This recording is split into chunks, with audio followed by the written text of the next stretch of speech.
Well, where do you before we get into it, bro? How do you feel?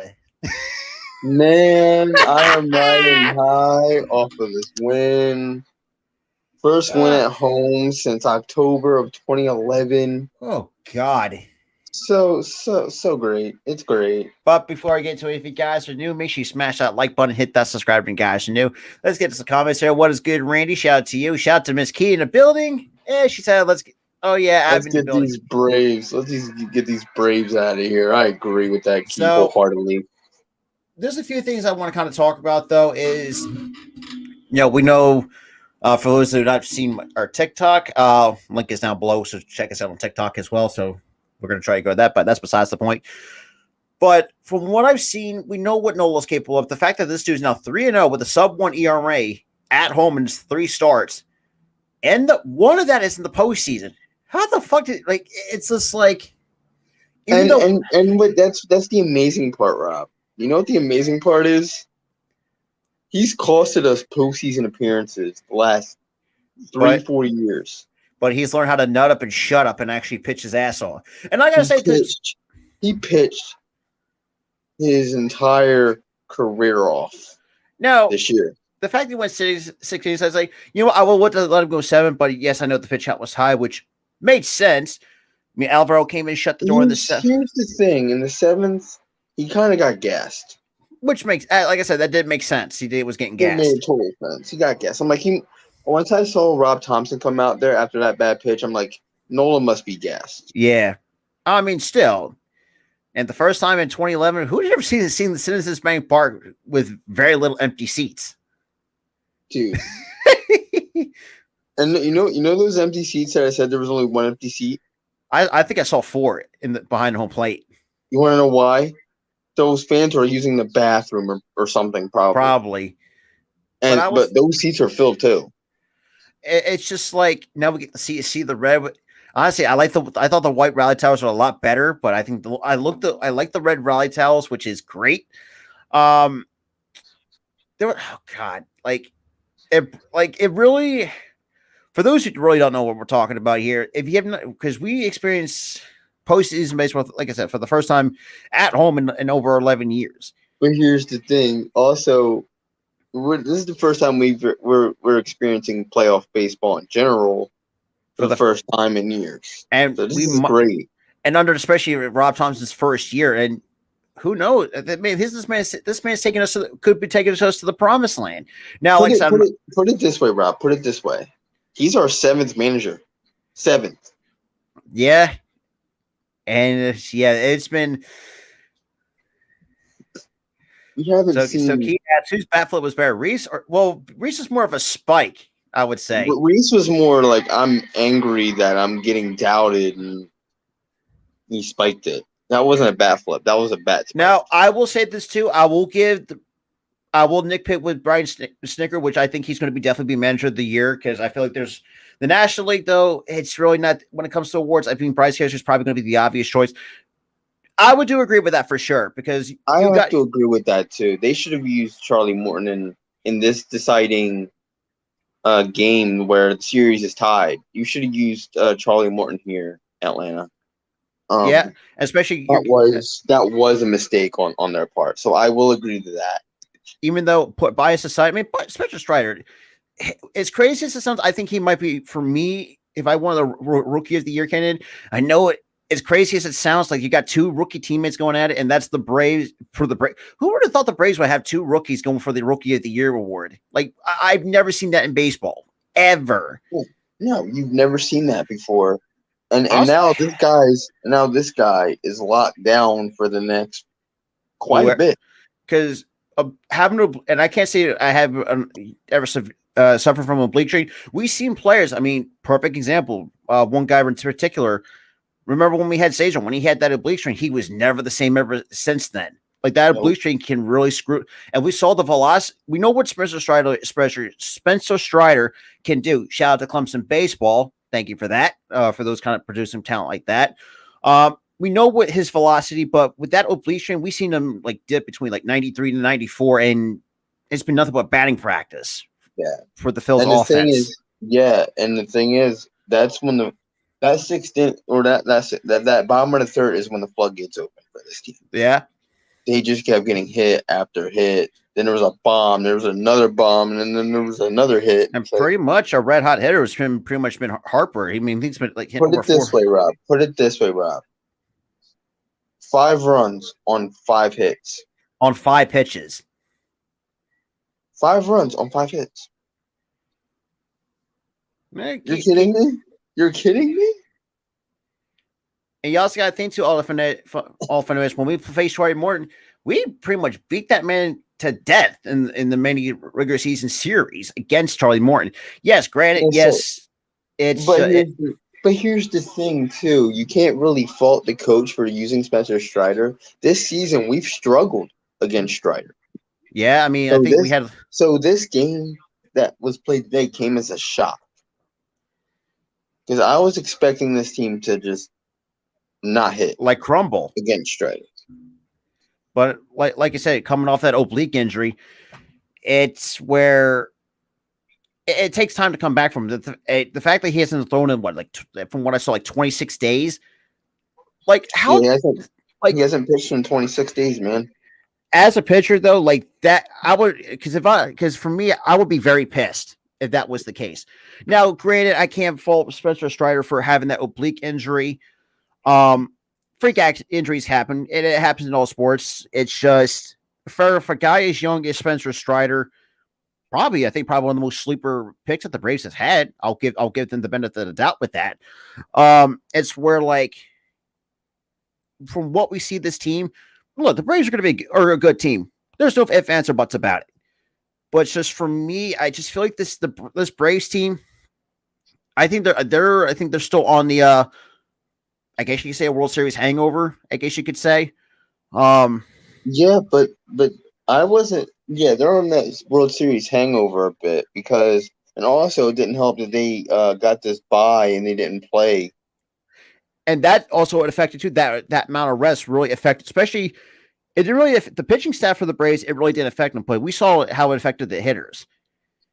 Because remember, it's just like when you have that amount of time off, it fucks up your mechanics. That's for sure. It does.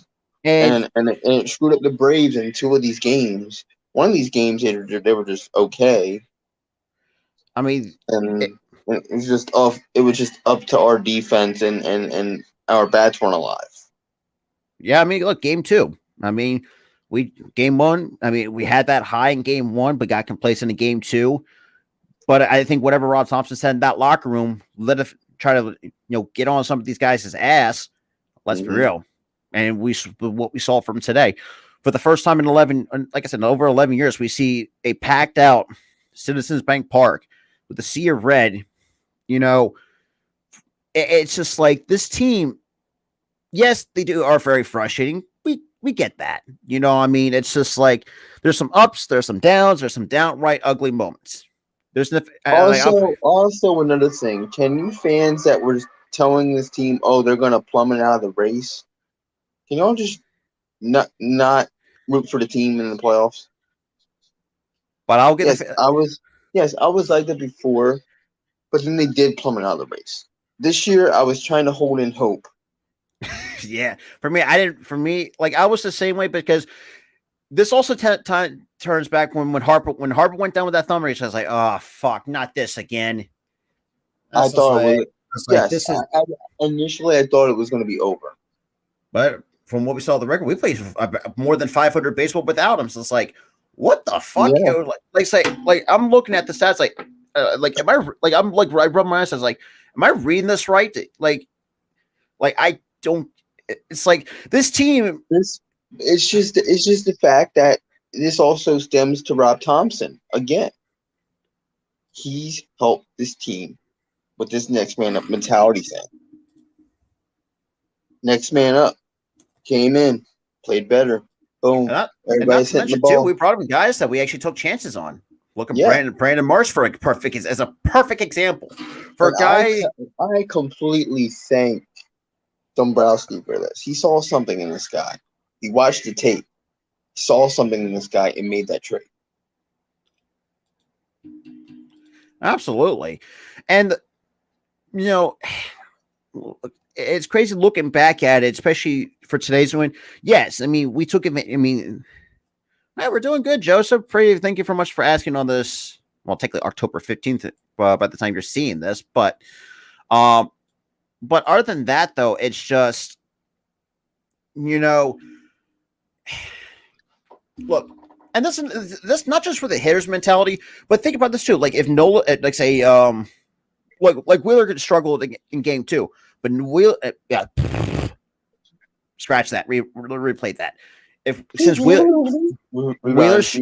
since Wheeler, I wouldn't say struggled, but he later in the latter parts of the game too, he struggled. Now this is where I think Aaron Nola did step up big for this team, not just from the offensive perspective, but look, you got to look at the pitching staff too.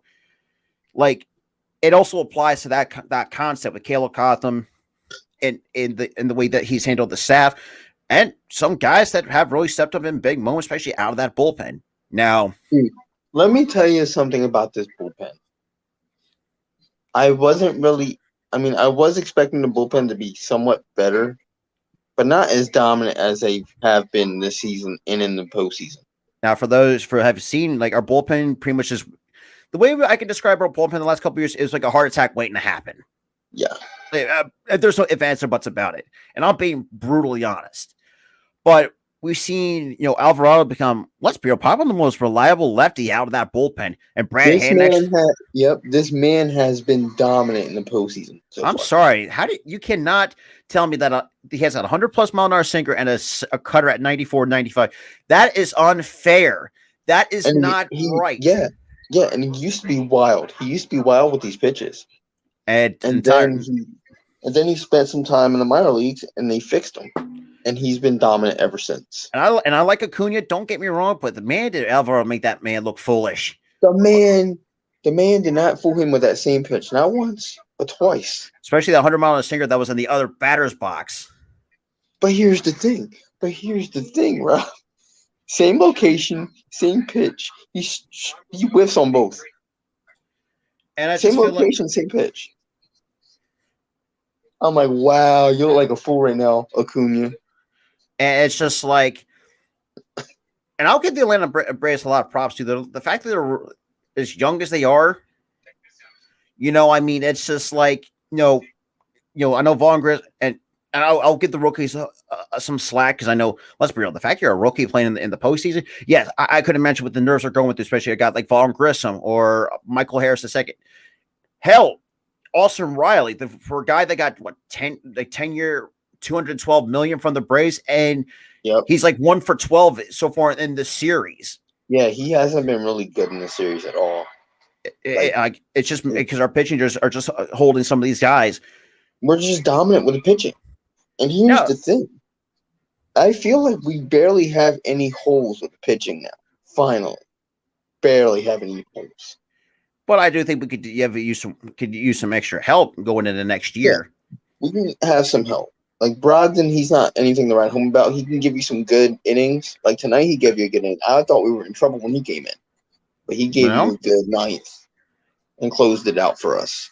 But we want a guy who's consistent. And remember, we didn't even use Dominguez, and we know how fresh he's going to be going into Game 4. Yeah. When his numbers... Yeah, and Dominguez, I think he was playing in the wild card at one point. Yeah, I mean, he was one of the catalysts to help to clinch that wild card. And he was dominant in the wild card. Yes, and I'll say this too with Dominguez.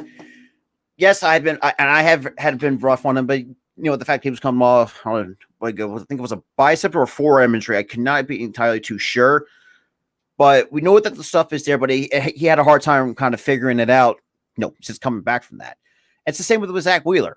It's just like, but we got guys willing to step up. Say, and I'll say this too.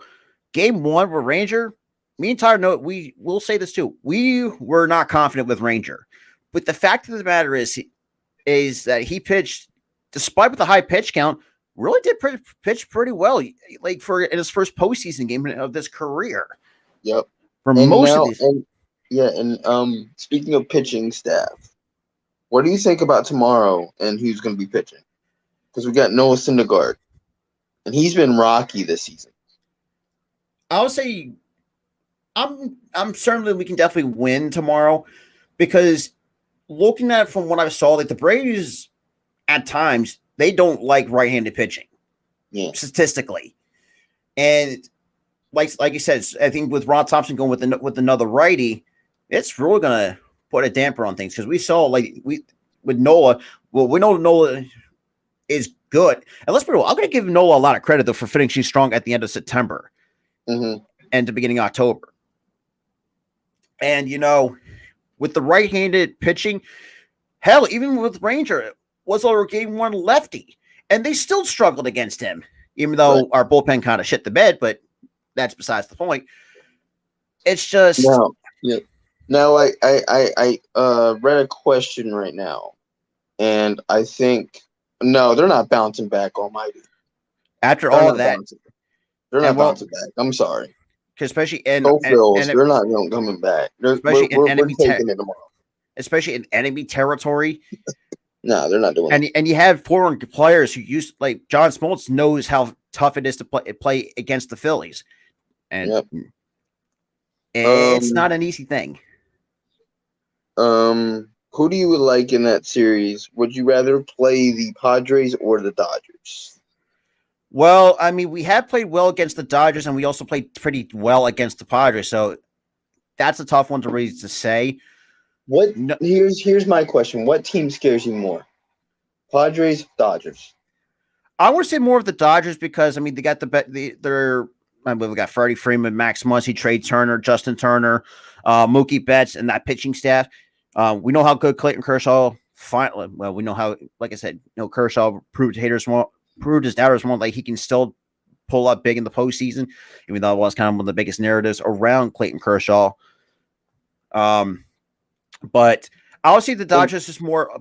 I think at this point of the year is going to be a bit of a challenge.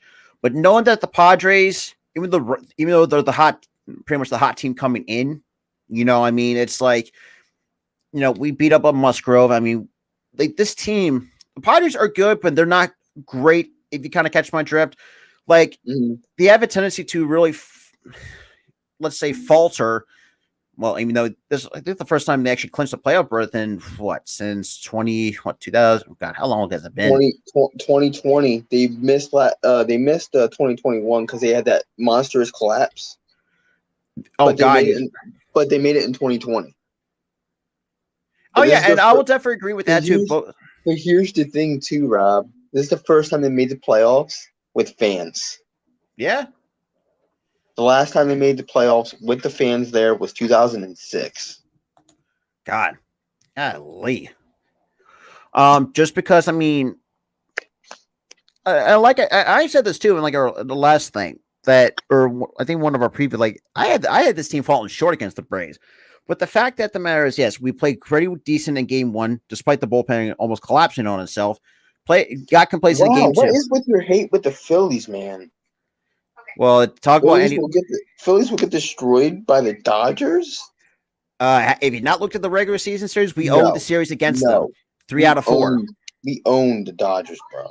Even though at home we did lose 2 out of 3, though, it's just we still play better against the Dodgers. Because remember, don't knock Philly. Don't knock Philly, man. See, please. And this is what happens when you hate on Philly. That's more fuel to the fire. On Philly, that just fuels the fire, brother.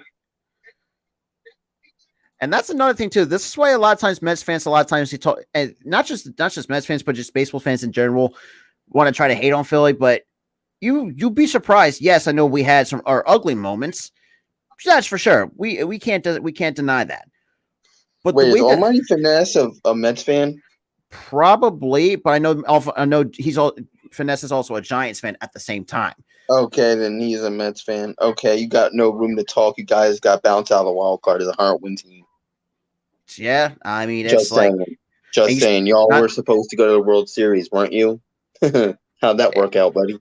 And not to mention, and I'll say this too, not to mention, I'm just ribbing.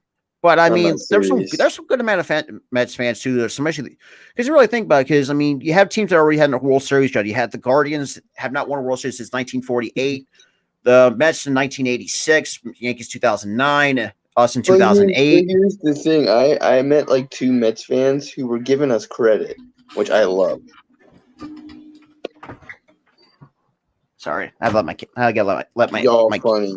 Y'all funny. Yeah, you guys are your team's the funny team. Oh, we're gonna win the World Series. We got a stacked team. How'd that work out, bud? not just that too. You also remember too. You got a guy like DeGrom.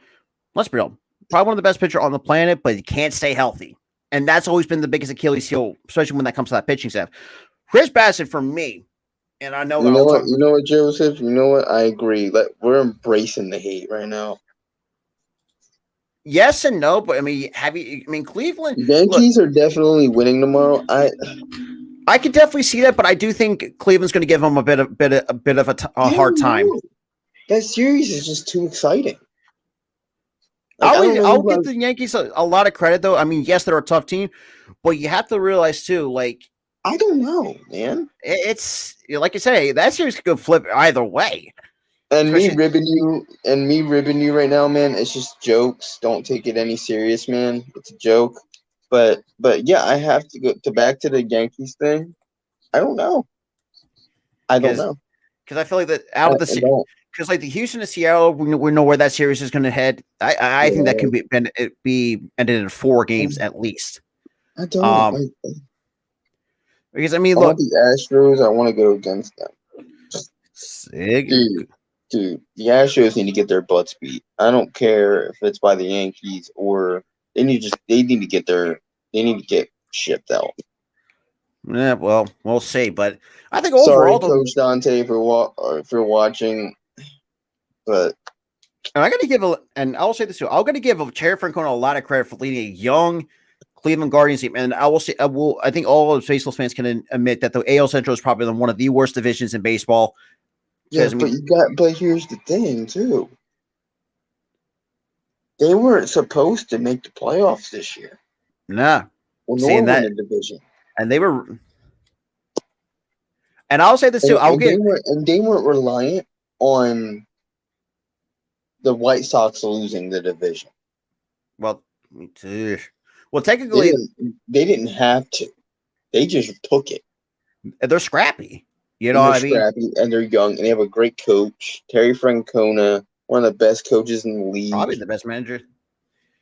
But it's just like, I We're mean, going to smash Dallas. Can't wait.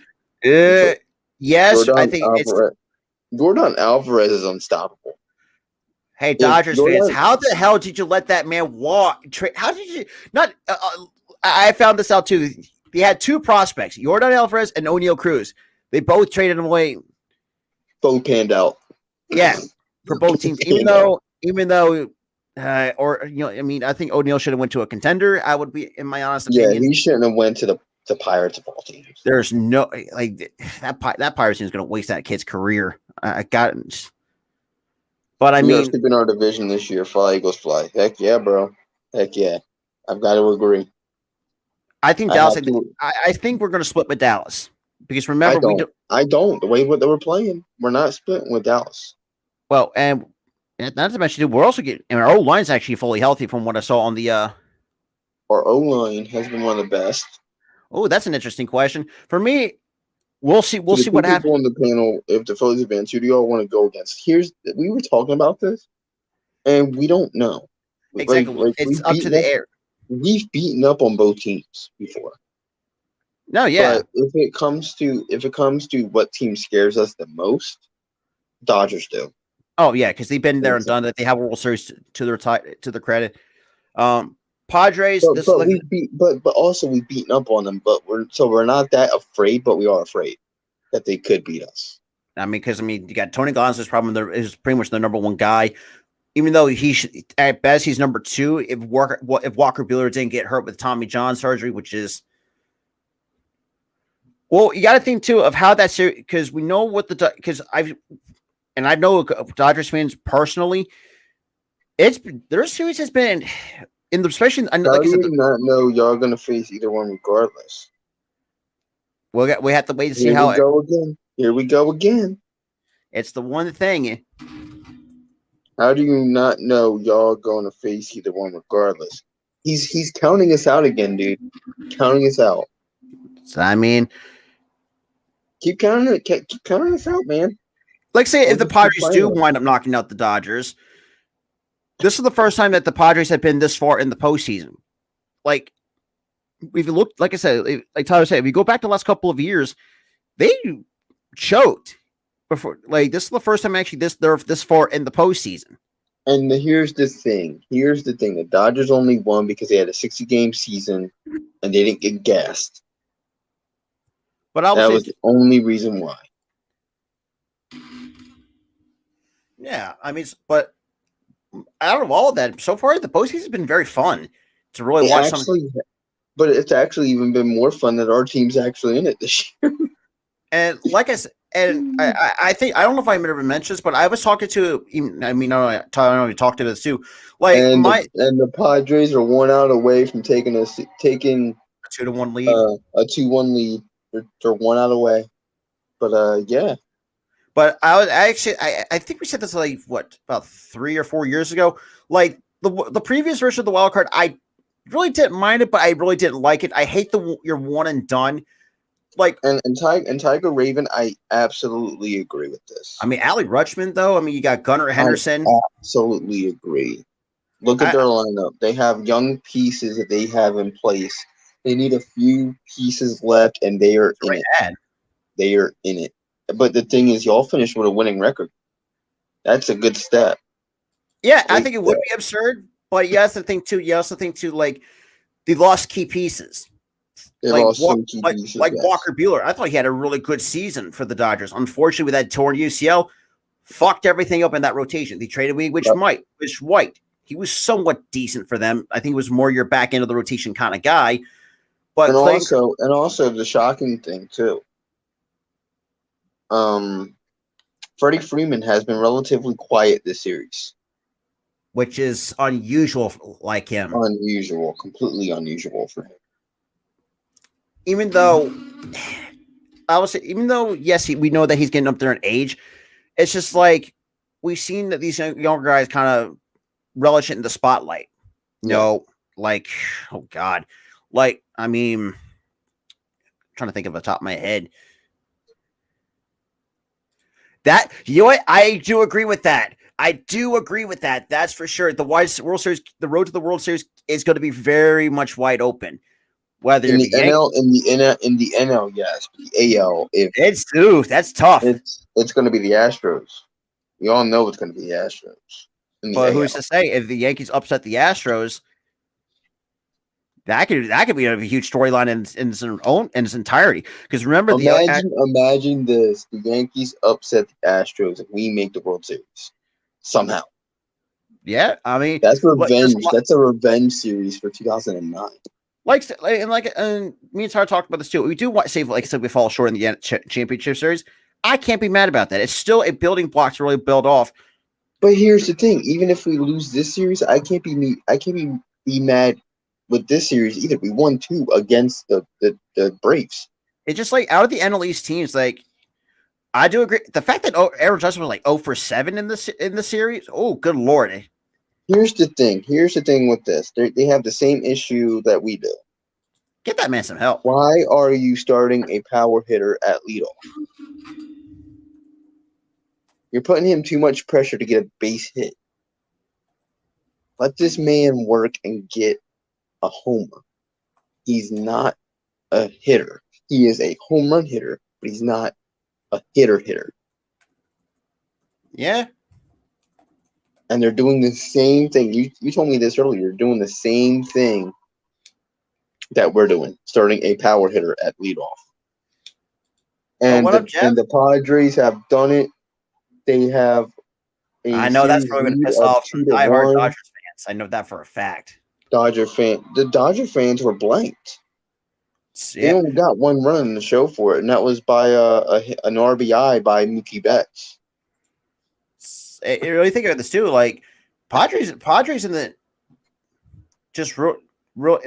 the Dodgers, they don't like each other because we know that's I can say like a blood rivalry. Yeah, I mean the Giants could be in a whole different story, but the Giants, let's be real, has been. Oh, he's a Yankee fan. That's right. That fan. I mean, True. I mean, I do look Garrett. I mean, I like You Pedro guys Severino, do have you guys do have depth at pitcher, so but I everything. do think. Wow, this is their first the Padres' first win with fans in the postseason since 1998. Good lord! 1998. And for those other, 24 years, bro. you. Oof.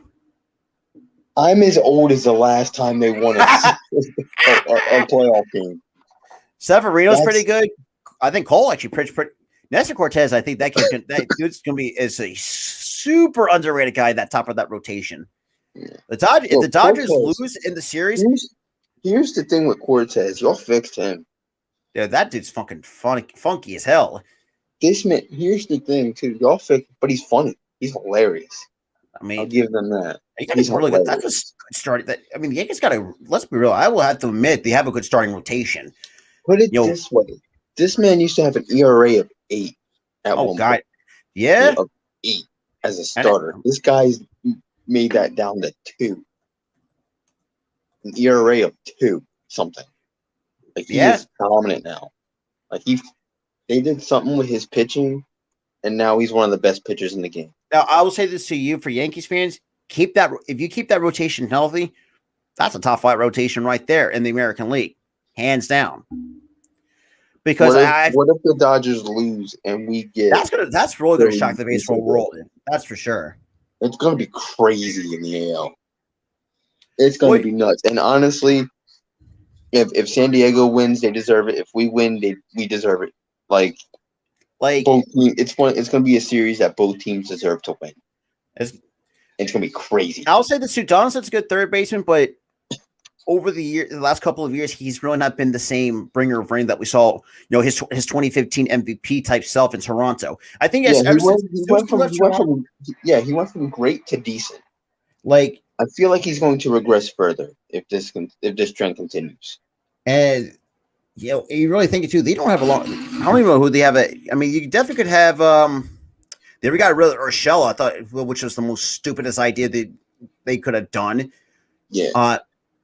It's just, yeah, we don't. Was it like 34, 30? If he's 34 or 35, yeah, you're gonna have to start looking for a third baseman because first of all, you should have kept Urshela. Let's be real. I think he was a much better defense. I mean, somewhat of a better player than Donaldson. Yes, I get it. You brought him.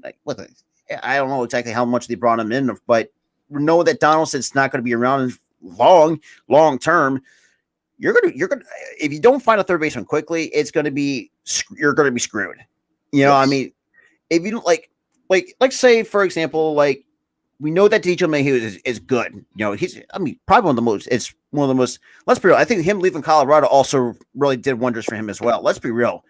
At the same time, and first of all, the fact that he also made MLB history, they win at batting title of the National League and also in the American League. What hitter do you think could actually pull that off? No. And this is and what he's saying about the Yankees. This is why the ALDS is like crazy exciting because both teams are deep. And not to mention too, Both yours teams you did wonders for Rizzo. I'll keep it at $150 here. Stanton though, he's got to stay healthy for a guy of his size.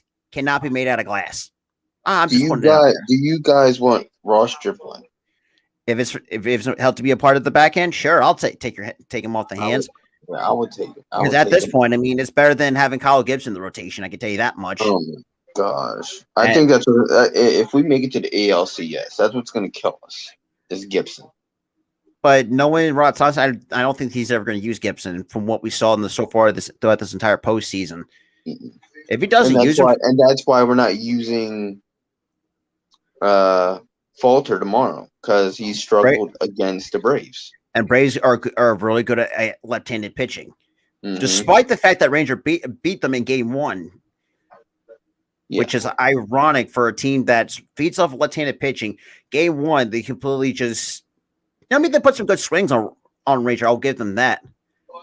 I do agree that we did overachieve, but you have to realize of where the circumstances lie.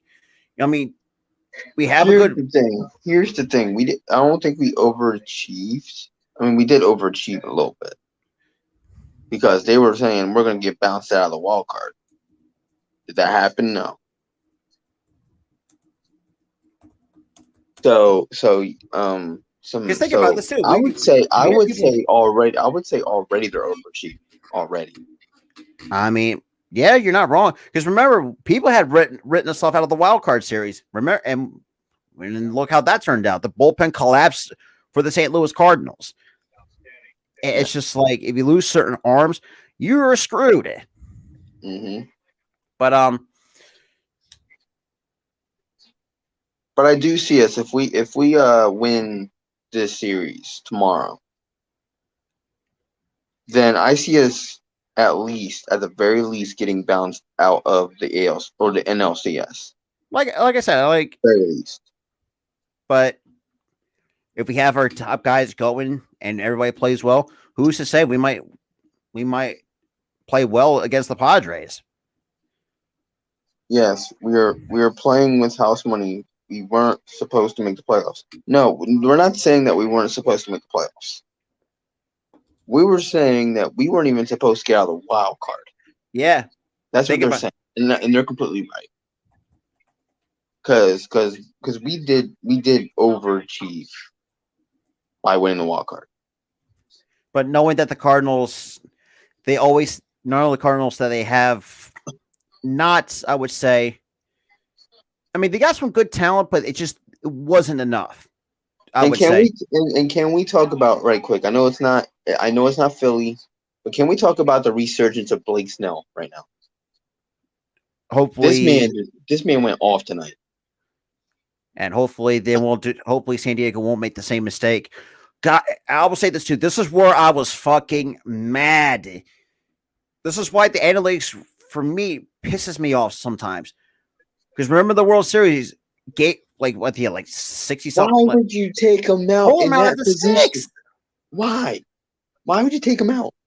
That's what made God, the Dodgers. What was it, the Dodgers that year they're playing against? It was the Tampa Bay. They were playing Tampa Bay. Tampa Cash pulled Snell out the night before the seventh. Who were they going against? Oh, that's a good. I think that might have been the Yankees. I think before the World Series. No, yeah, it was the Dodgers. Yeah. It was the Dodgers. Because it wasn't the World Series. It was the NLCS. No, it was the World Series. It was, I think, Game 2 or Game 3 of the World Series, and they pulled them. Because remember, the Dodgers and the Padres are in the same. Oh wait, no, that was for the Rays. That was the Rays. Never mind. They are AL. Yeah, it was the Dodgers. It was that Dodgers series that they won in 2020. Yeah, and it got to the point where I'm thinking to myself, man, I want to smack the living crap out of Kevin Cash. Like, you are a moron for doing that. Like why? He was dealing the entire game. I think he had a low pitch count too at the same time. And the thing is, that's what made and broke Tampa Bay that series, was that move. And this is why a lot of times, yes, I get it. But yeah, I mean, it's just like I said, I mean, there's some teams, let's be real, RQ, that's what we're trying not to think of as choking. Because right now we have all this momentum on our side. And we're just going with riding the hot hand so far. And we're just going for this. And honestly, I have it in the back of my mind. Please don't choke. Please don't choke.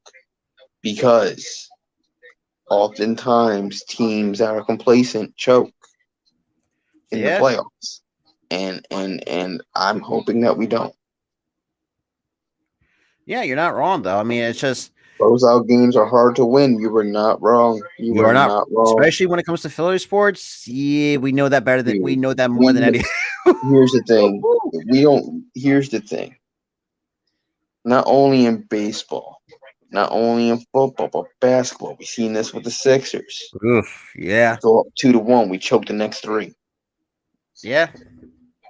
And that's what I'm hoping the Phillies don't do. We're up 2-1. We got one more game. We have to clinch. Don't choke. What if you guys win the World Series? Honestly, I'm gonna feel nostalgic so much to where I'm gonna get emotional. And I don't even know. the fact we're doing that in Thompson's first year as a manager at the same time, that's another feat in its entirety. That right there would shock me, but I will be like crazy emotional because I haven't seen it since I was a kid. So, yeah. And this was during the time when we had the Rollins. In football, it's only one game, but you can choke a quarter away. Yeah. My guy. You can choke a quarter away Sit, with the Falcons. Look at the Falcons. Actually, Almighty, it was 2008. Remember, yeah, 2008. It was during the Howard, Rollins, Utley, Chooch. You still had Cole Hamels, Joe Blanton, Jeff Jenkins, Ryan Madsen.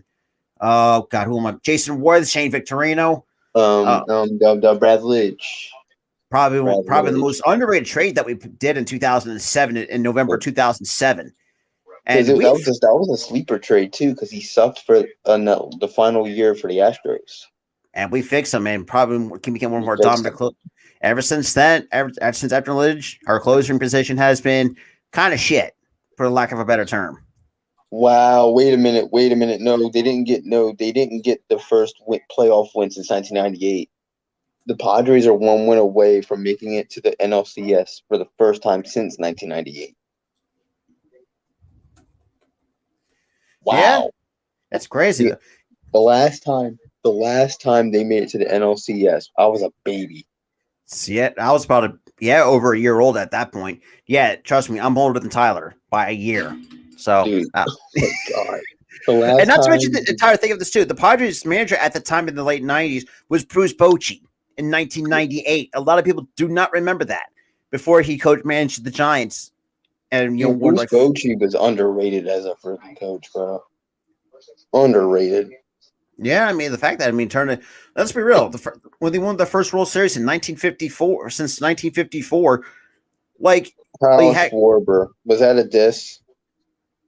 Well, we diss him ourselves, and we're Philly fans for crying out loud. You can diss him too, so that's not going to work, buddy. Well, I mean, shit. You can diss him all. Playoffs. We're not even going to beat around the bush. He sucked in the playoffs. Oh, not just him. Another certain somebody.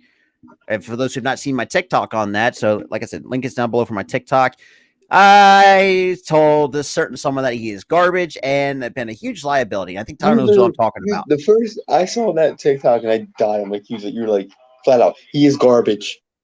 At first, I'm actually finally using a grease free filter on TikTok. So that's the first time actually I've done that on TikTok. Surprisingly. So yes, that this is not going to work, buddy.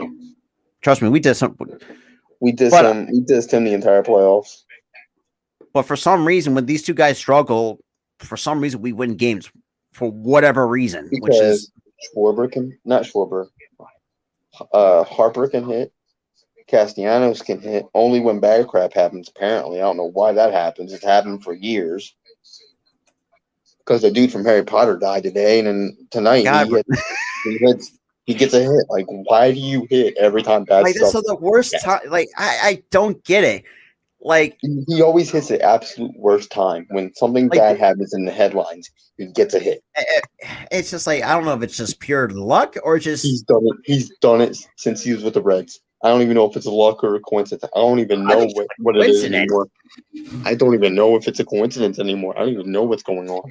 And I will say this too, like, I feel like the guy relishes it. The guy just relishes all that stuff. I mean, I know it sounds stupid, but it is definitely true. At this point, I think the guy relishes in bad stuff happening. Like, I don't know. But Castellanos can hit. And also the back of the lineup can hit. Stock can hit, kinda. I mean, granted, yes, he is another rookie that has played in his first, technically in his first postseason. But let's be real, that hanging slider from Strider. Also, another postseason rookie is Brandon Marsh, and he's come up big in the playoffs. Yeah. Because think about the two base area on Strider on the throwover, went from first to third with less than 2 outs. And that allowed Sott to get that go-ahead run. Yep.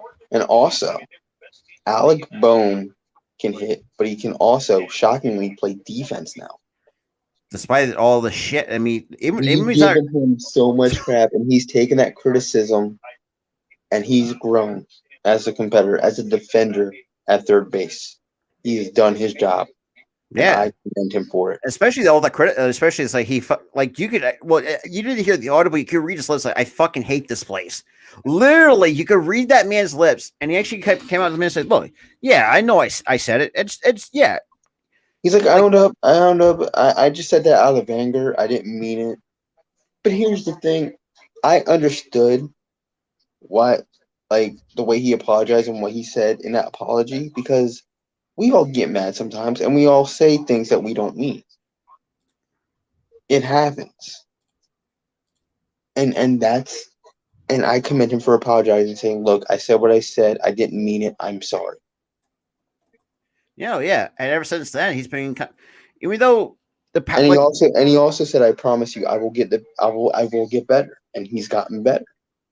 yeah, I mean, it's just like, yeah, I mean, granted, yeah, and I can't say for sure, but yeah, Philly at times, not just Philly. Again, stop counting out Philly.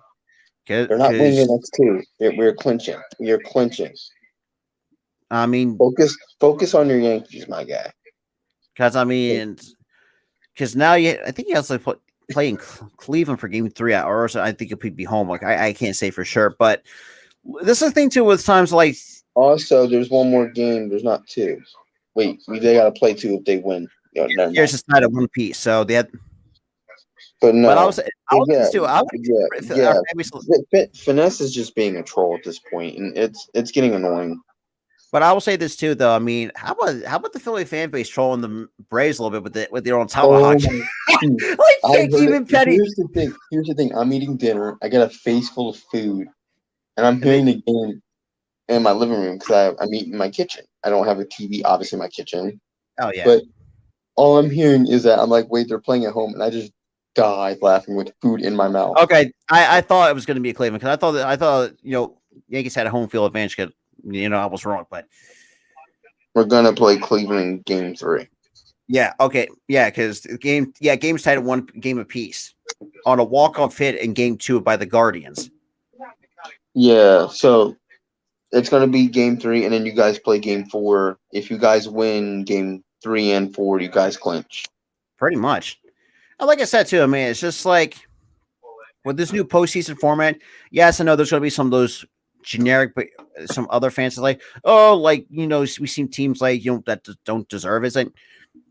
It's like I like a 3-team wild card race, not to mention a best of 3 series. First of all, that's a lot better than a one and done situation like you do see in college basketball. I'm sorry, like for me, I'd rather see play like wild card games in a series because it gives a fair chance for both sides to who's going to come out on top instead of just one game. Yeah, I would rather see a series every single round too, because I think it's also I think this could be a permanent thing for the night for the next few years or something like that. I think this is I know they implemented, but at this point too, don't expand the playoffs even further. Three playoff teams, three wild card teams is fine. And the best of 3 series in the wild card, and and pretty much still keep the same, but the best of 5 in the division. Best of tomorrow, Syndergaard is. You got Syndergaard and Charlie Morton. Yep. I'm okay with that. Let's be real. Okay with that too. Because I feel like it's like because yes, I know best. I agree. And this time, I agree. I agree with this because it makes the game more exciting, and it has. You got teams that shocked the world. Seattle finally, after 20 years, shocked the world. We shocked the world. Who else? The Padres won the wild card series. Yeah, I mean it's just, and now they're shocking the world by winning by going up 2-1 in the division series. Yeah, you're not wrong, but I just feel like nowadays it's like with the best of 3. Yes, for those as why'd you block him for 5 minutes? Put in the kitty corner for being kind of still pulling up the more troll stuff. You didn't need to put. What did he say? I think says somebody somewhere just towards the Phillies. It's the exact same thing that it's been kind of like a consistent thing. But no, did he say after that he asked that question or something? Something like after he said the wild card should be permanent. The wild card part, yeah. After that, like he kind of still did the exact same thing. Yeah, So, just get rid of him until he can get out. Like, come on, but yes, stop sleeping on Philly, my guy. not just the Yankees fans, but just entire sports media in general. Because remember, Right. it's And the trolling needs to stop against Philly and their sports teams. oh yeah, you're not wrong though. Yes, some fans can be total idiots, I but mean, every single fan base has drunk idiots. They have total idiots. yeah, you're not wrong. But No, really, look, no fan base is perfect. it really isn't. But So I don't know, man. It's just like so far, man. We've seen teams like I mean, we know how good the Astros can be, yes, but I feel like now we've seen like the Padres starting to fight against putting their up, even though the Dodgers even own the Padres in the regular season, which I've seen when I look back at their schedule. Padres completely shit the bed against them in the regular series, but like I said, you start fresh in the postseason, and we saw that with the Phillies sweeping the Cardinals, which for those who had not remembered, 2011, it was more poetic justice. Yes, I know it sucks to end the careers of Yachty and Pujols, and definitely probably Adam Wainwright if he decides to hang it up. no, I don't. I know Wayno already said this year was his final year. So you're well. It's Wayno. It's Wayno. Yachty, Molina and Pujols. and we ended that era that eliminated us on October 7th, 2011.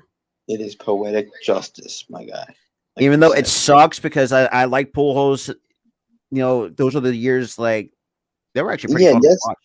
That's what made it bittersweet for me because I respected Pujols, I respected Wayno, and I respected Molina.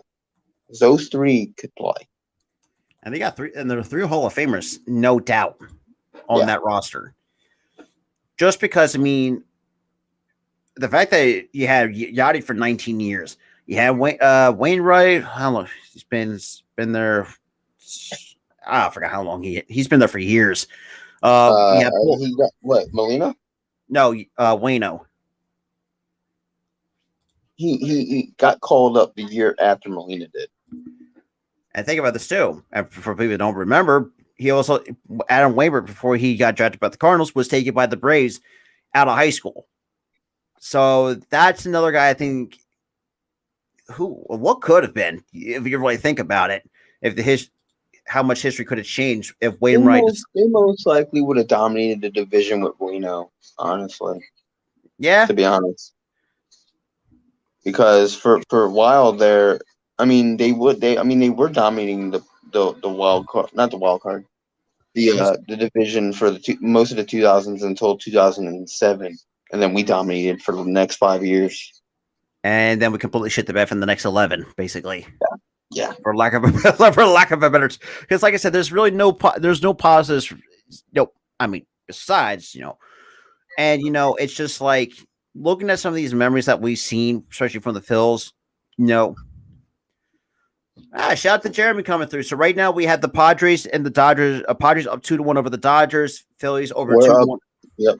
We got the Padres up 2-1. Dodgers.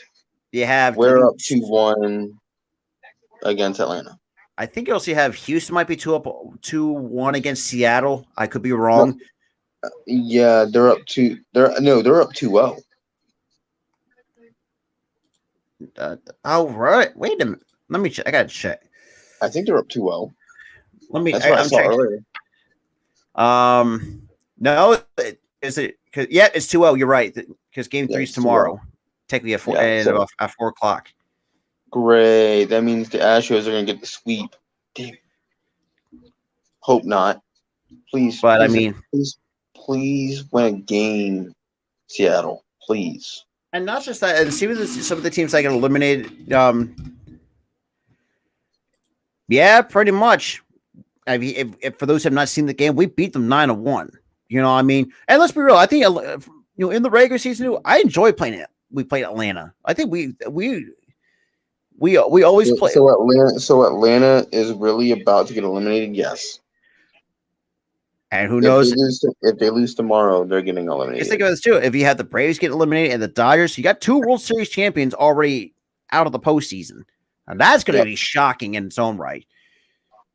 Now I will, and like if they say hypothetically the Braves do get eliminated, I thought it was still another good season. That's for sure. But the managerial moves though, you could definitely call into question. For a guy that the rush back, Spencer Strider's a little bit too soon for me, and I'm just putting this bias out the window because for a guy that's coming off an oblique injury that's near your rib area, we see we've seen like how he's got some good stuff, but as the innings go on, like you definitely can see his velo dipping because Yeah, I feel like the coach is looking at it at face value.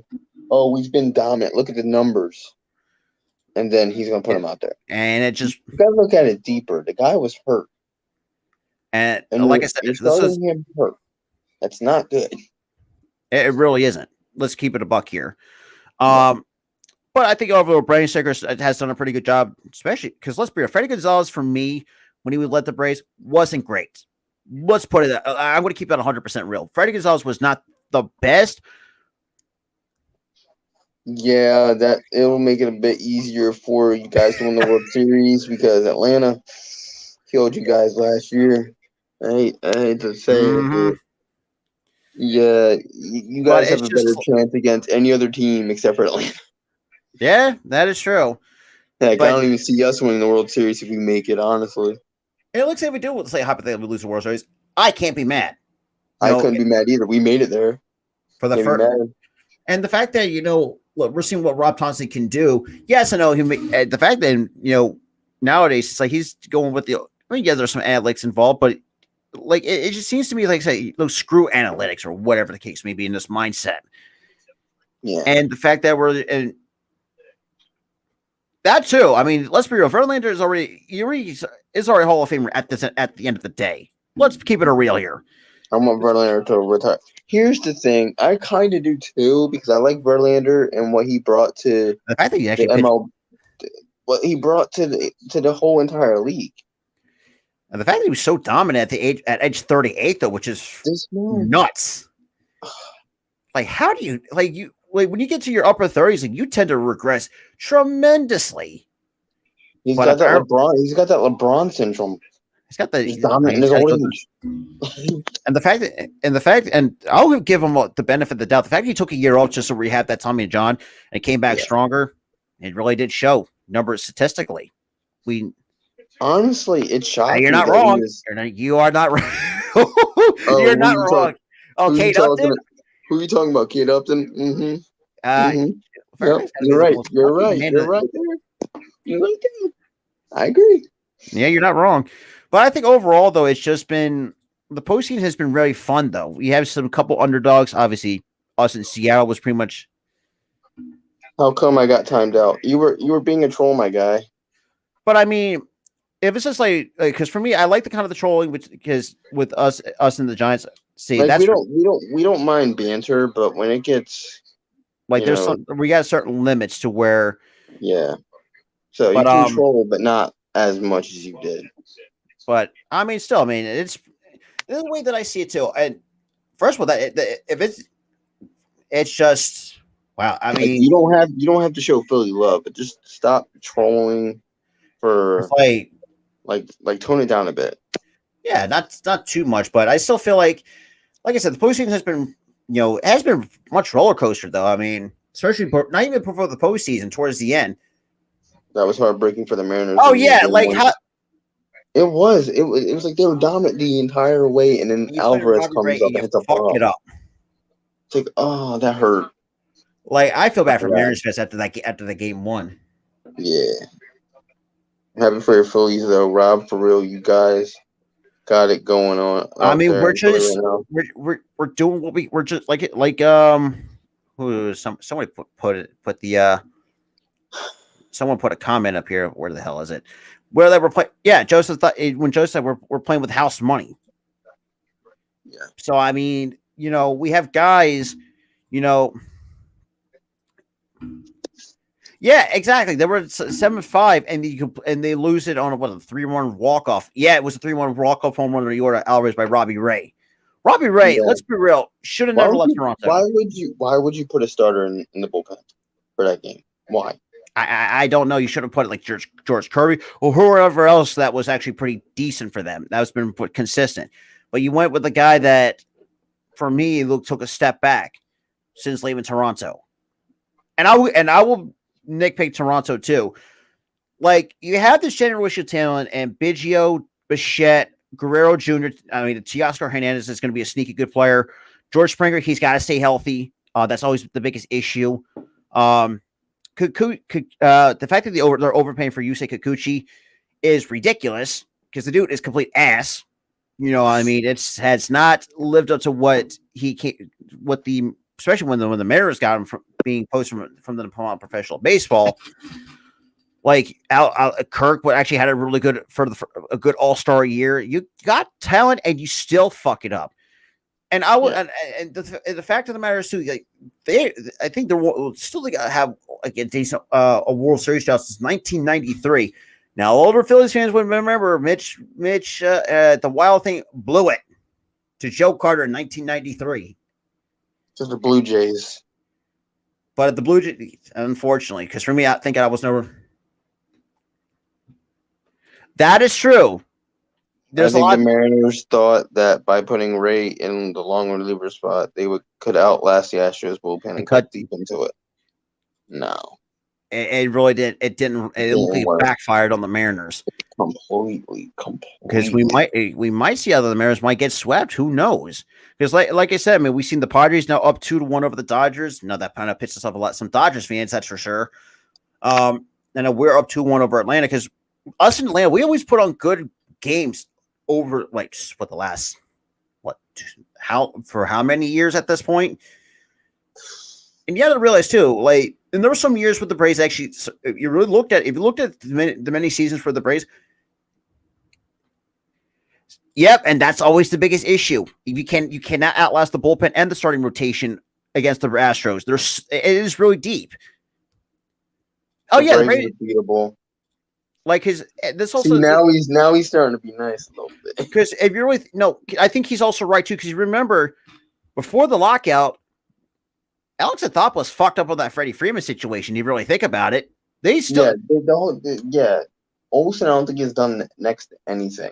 I mean, so far when he ended the year with 34 home runs, 103 RBIs, hitting 240, but Freddie Freeman had a better OPS and a better batting average since joining the Dodgers. Yes, the power numbers were a little bit down, but it really didn't look like he was really worried about power because at that point, which nowadays, honestly, if we met the Atlanta Braves and they still had Freddie Freeman, I bet you amount of money we'd be getting hit around by that guy.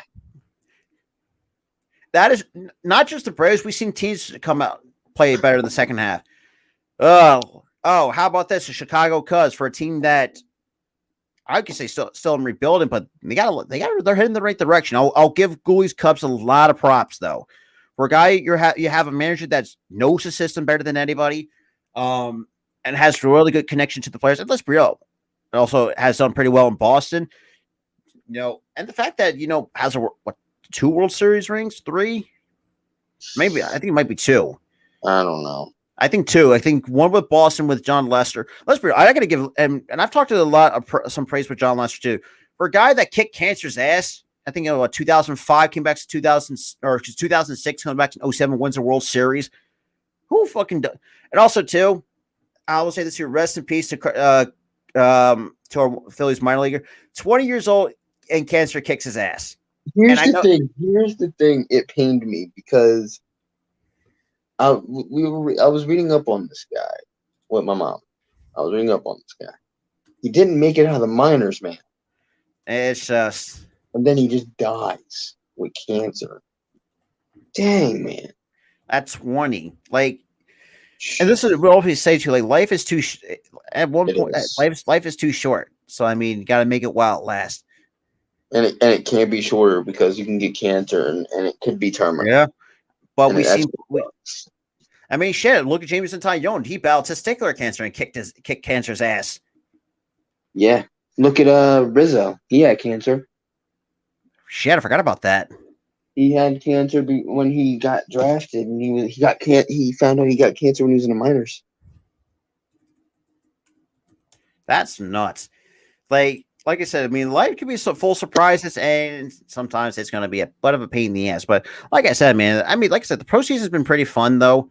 Um, and that's another good point too by Jeremy too. With Payne and I know Dante's going to love that statement too because I know he ribs on the Minnesota Twins, especially mostly on Carl's career, which is kind of funny. The fact that when you leave, he just sucks ass when he left. So I mean, the fact that they and I like Dante for that, dude. And yeah, but so far though, I mean, well, it's been very interesting to watch some of how these series kind of turn out. Yeah. Um, and just how everything has kind of, like I said, has been kind of really been, wouldn't say, it's surprising too. The post, and remember too, remember the postseason one time in baseball, there were some bad games that I've seen. Oh my god. But the fact that we're seeing better baseball in the last couple of years or so, maybe 3 or 4 years, at this point, has been pretty decent to watch actually. And Yeah. well, like I said, the only team now that has to suffer is the Angels. We all, no matter baseball, we can just laugh at the Angels for that. For consistently wasting the careers of Ohtani and Mike Trout. You have two guys, but you can't invest in pitching or not have a good offense or defense because it's just like you thought. And I'll say this too. I mean, the fact is, like, our defense is bad. Have you looked at the Angels statistically defensively? Not the greatest. And did you hear that Otani may walk? Despite the fact he was signed out 1 year. Yeah, and see, that's everybody was talking about that 2019 Nationals team. Because remember, the Nationals started in 500 in 2019 and had one of the best hot stretches and wins the whole entire damn thing. Here's a better comparison than Braves. No, he's talking about our Phillies team. No. I know what we're talking about. Here's a better comparison because I don't want to be compared to a team that peaked and then faltered. Oh yeah. Here's a better comparison: the Braves of last year. And that's one of the biggest comparisons. And they even talked. It really is sad, like the fact that he's doing everything said in like new things in MLB history, and you don't have nothing to show for that. Yeah, it's being unnoticed. The only one that notices is like ESPN and stuff. That's the only one that notices. Yeah, it's just like the thing is, later half of the season, that's when it really becomes unnoticed. Like, because no one gives a fuck. All that's being talked about is who's making the postseason, who's doing this. Like the Angels, they put the Angels on the back burner, and it's sad because I mean, especially with Mike Trout. I mean, Mike Trout has been very close to us, especially in the Philadelphia area. You know, Mike Trout's a bona fide superstar in the league, and he's being unnoticed. Like, you haven't won a postseason. The last time the Angels were in the postseason was Trout's rookie year, and they got swept by the Royals in 2014 when Trout came up. And ever since then, it's been nothing but disappointment year after year after year. And yes, Almighty Finesse. That's the sad part about this. It's just like why Ohtani's career is being unnoticed and why Trout's career is being unnoticed is because they're on a bad team, and people don't like to talk about bad teams. But at some point, though, I mean, even at this point, it's just like if I'm Trout or Ohtani, like think to myself, like we have. And I will put some blame on Trout for signing that extension to stay in technically Anaheim, because I'm not calling they're not Los Angeles because they're inferior to the Dodgers, because Dodgers pretty much run Los Angeles. Let's keep it real here. Exactly, that's what I'm saying. Like that's what we're saying. The Dodgers are more prominent in Los Angeles than the Anaheim Angels or whatever the fuck they're called nowadays. Because the fact that Trout's here's the thing. That terrible owner. They used to be called the Anaheim Angels. Even if you go further back, they were called the California Angels. Remember, they also had Nolan Ryan. Yeah, but hold on. We're not going that far back. Before they were called the Los Angeles Angels, they were called the Anaheim Angels in the early 2000s. This doofus of an owner Artie Moreno buys the team. He changes the name. calls them the Los Angeles Angels of Anaheim.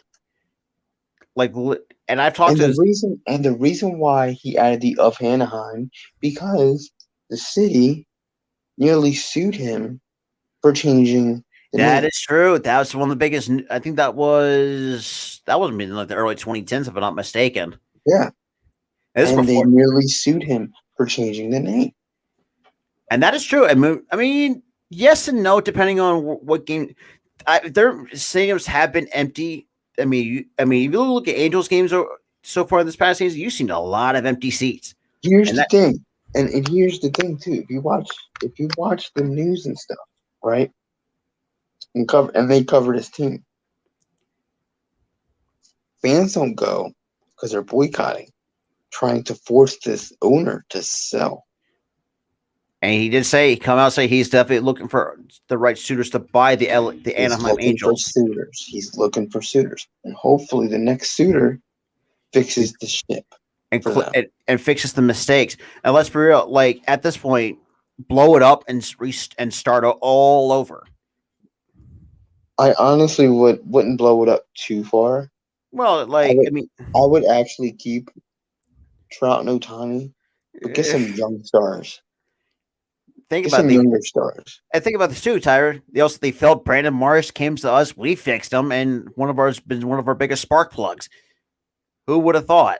You had a guy in your system. And that's the truth. The stadium's kind of is really outdated. That I will definitely agree with that. And the owner, I think that we all know that the owner.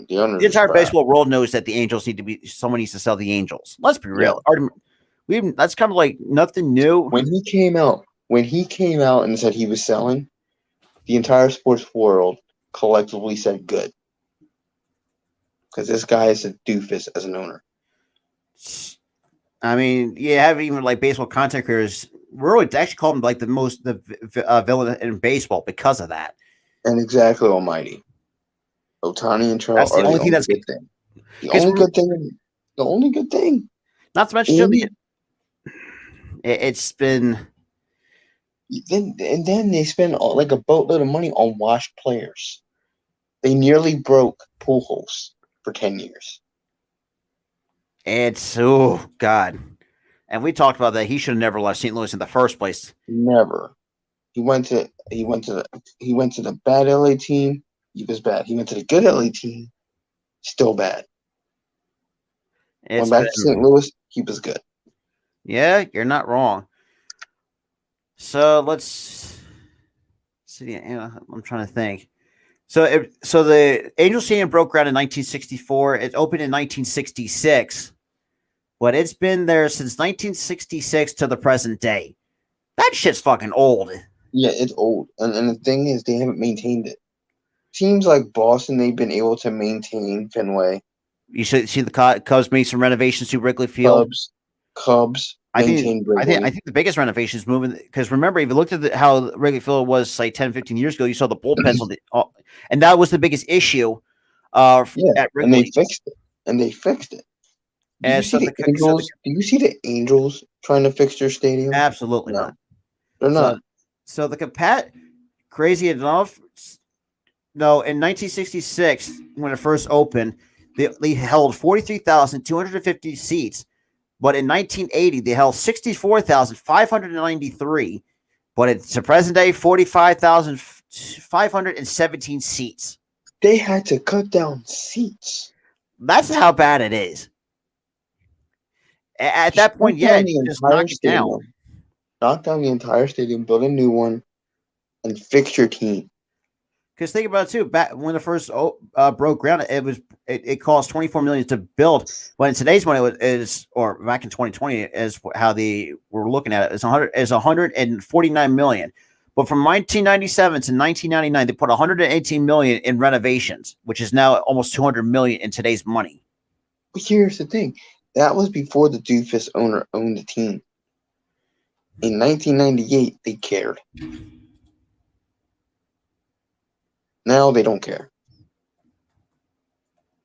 It's just like they put that stupid rock fountain thing. Oh yeah, that's the biggest. Like, yeah, the rock fountain that's always been.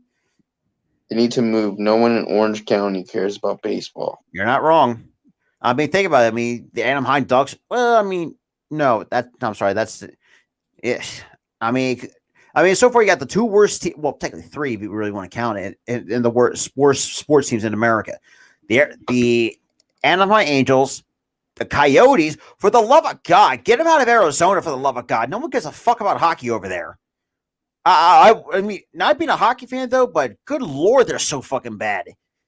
Like, and then you had the Sacramento Kings, who've not been in the postseason since like 2002, and they own the longest postseason drought in American sports history. Think about that.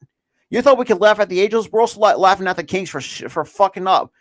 They also had Elton Brand on the roster back in the early 2000s. A lot of people don't remember that. They had a really good team in the 2000s, and they blew it up. The Vegas already have a team. Oh, you're talking about the Angels? I think the Angels, but I think that the year did talk about expanding into the.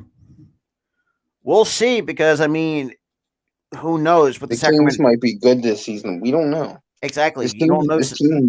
Here's the thing. This team has looked like they had a bright future for the last few years, and they have done nothing.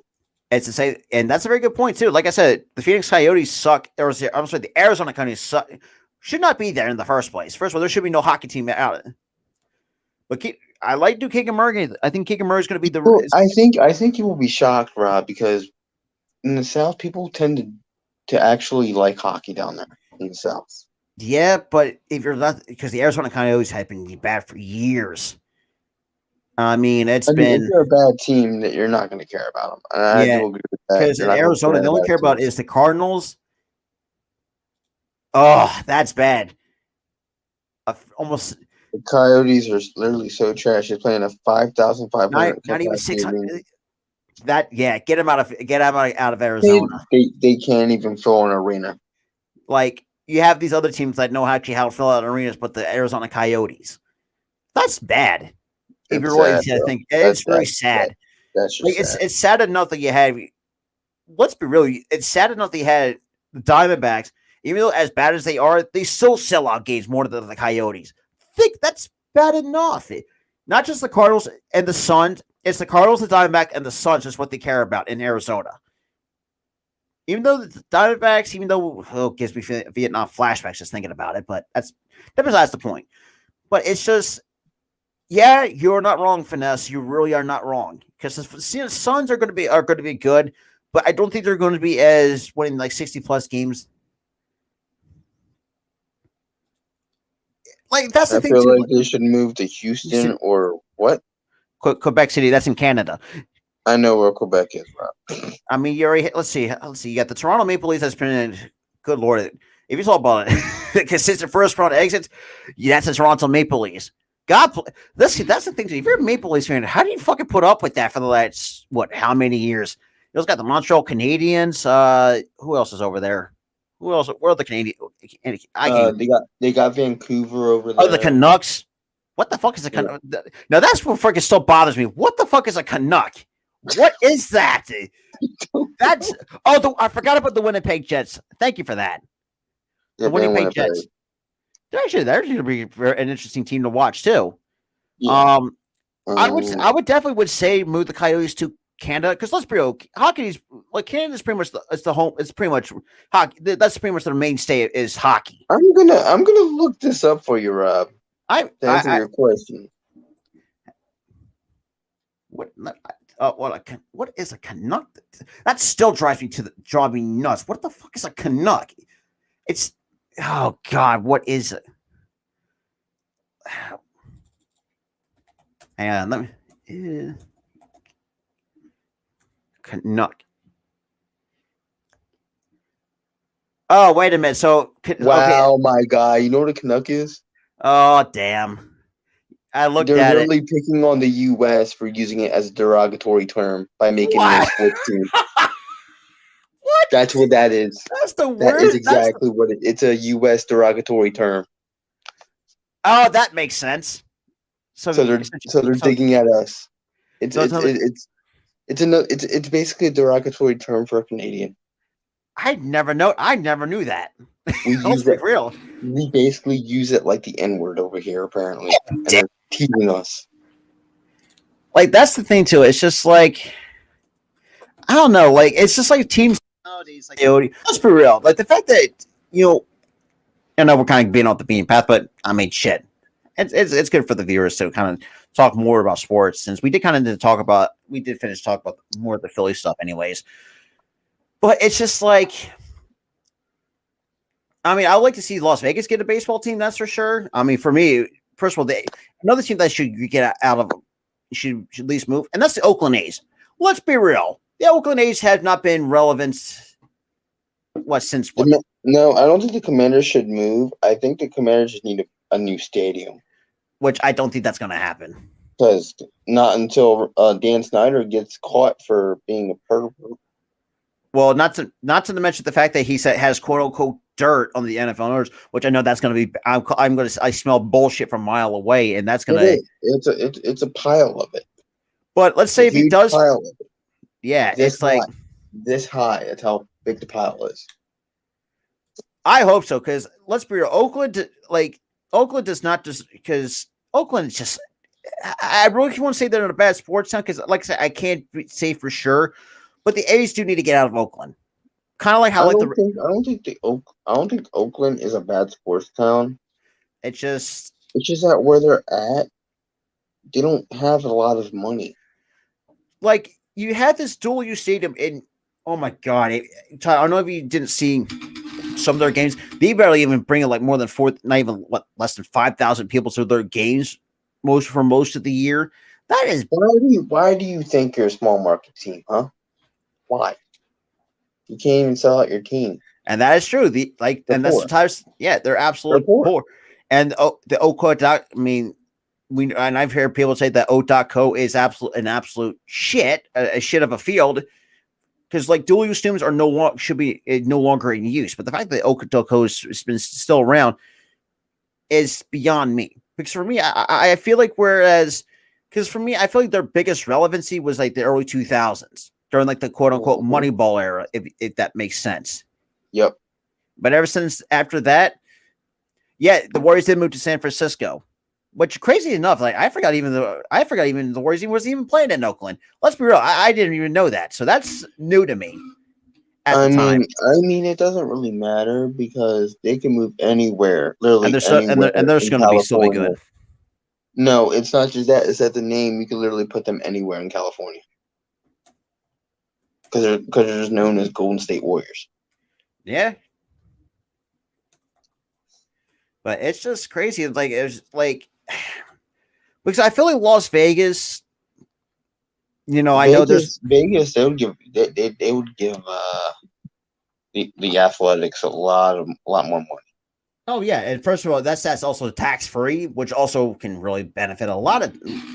Because remember, I mean, I'll say this too. I mean, they do have their first championship in, let's be on their sports history, was the Aces. Yes, no, there are people who going to give a flying fuck about the WNBA, but you got to realize how significant this is for the city of Las Vegas. Because remember, the Golden, I was rooting on for the Golden Knights to win their Stanley Cup, the first Stanley Cup in their inaugural season. That was impressive. I could definitely see Las Vegas getting the NBA team, that's for sure.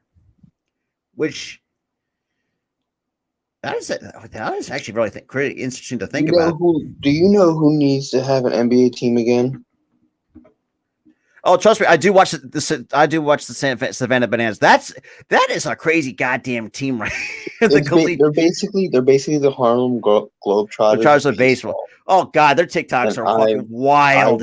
I want to go to a game. So God, they're like hilarious. God, I even watched some Savannah Balls games on. It's just like that. Wait, where do you watch their games on? ESPN Plus. That's how you can see the Savannah. It's behind a paywall. Dang it. But okay, so what do you say? Because I do feel like I'm trying to think.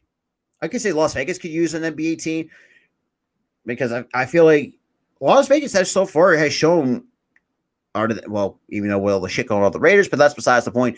That's sports can thrive in Las Vegas. We saw what the Golden Knights have done when they came into the league in the NHL. almost won their first Stanley Cup in 2018. You had the Aces finally win it. Won. Thank you, Becky Hammond. Actually, let's be real. Like, at this point, man, the fact that this is the thing too. People are not going to give a Becky Hammond. I want Seattle to bring back the Supersonics. Let's be real. I think because let's be real, the Kraken. Let's be real. I fucking hate their mascot so goddamn much.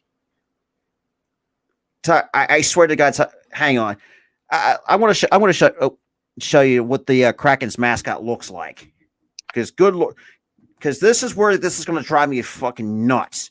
If you're going to name the Kraken, why is your mascot a troll? Like, I don't get it. Bowie the troll. That's still going to drive me fucking nuts. Let's just hang on. I'll show you. Give me 1 second. Yeah, there we go. Let me just share the screen really quick. Because you're going to get a kick out of this. If you're going to call the Seattle Kraken, what the hang on, let me bring that up on screen. My bad. That's the mascot for the Seattle Kraken. Bowie the Troll. Excuse. God. Like, literally, you couldn't have a goddamn octopus or something? Like, literally just ripped off the movie Trolls. Exactly. I mean, look, for us, we have Gritty, which is pretty much the Fanatic's cousin on crack. Even though he has grown, and he has, let's be real, kind of grown on me. Even though when the first announced that, there's a big famous troll made out of concrete under a bridge.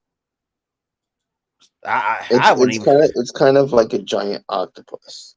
Or if you have not watched the Pirates of the Caribbean, it's pretty much, or if you have not like Greek mythology, it's pretty much just where that really kind of, it's pretty much, like I said, it's like a giant squid or a giant octopus is pretty much just how it's defined.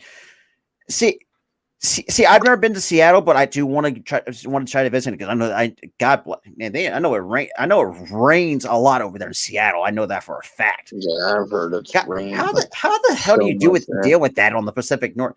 I know Jeremy. I know you're from the Pacific Northwest, and I know unfortunately you have to deal with it.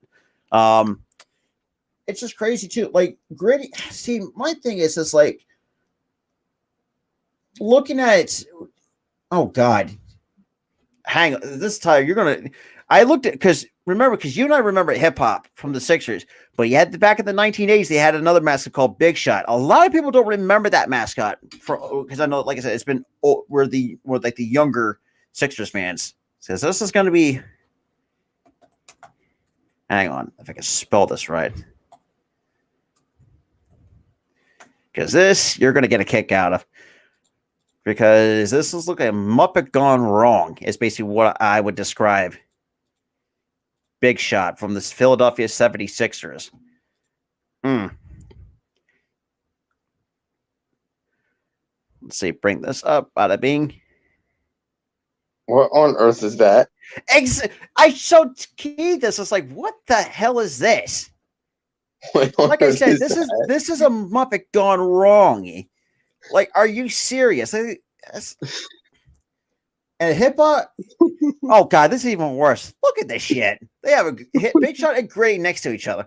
Let's be real. Grady's TikTok's kind of funny too. If you're not checked out Grady's TikToks.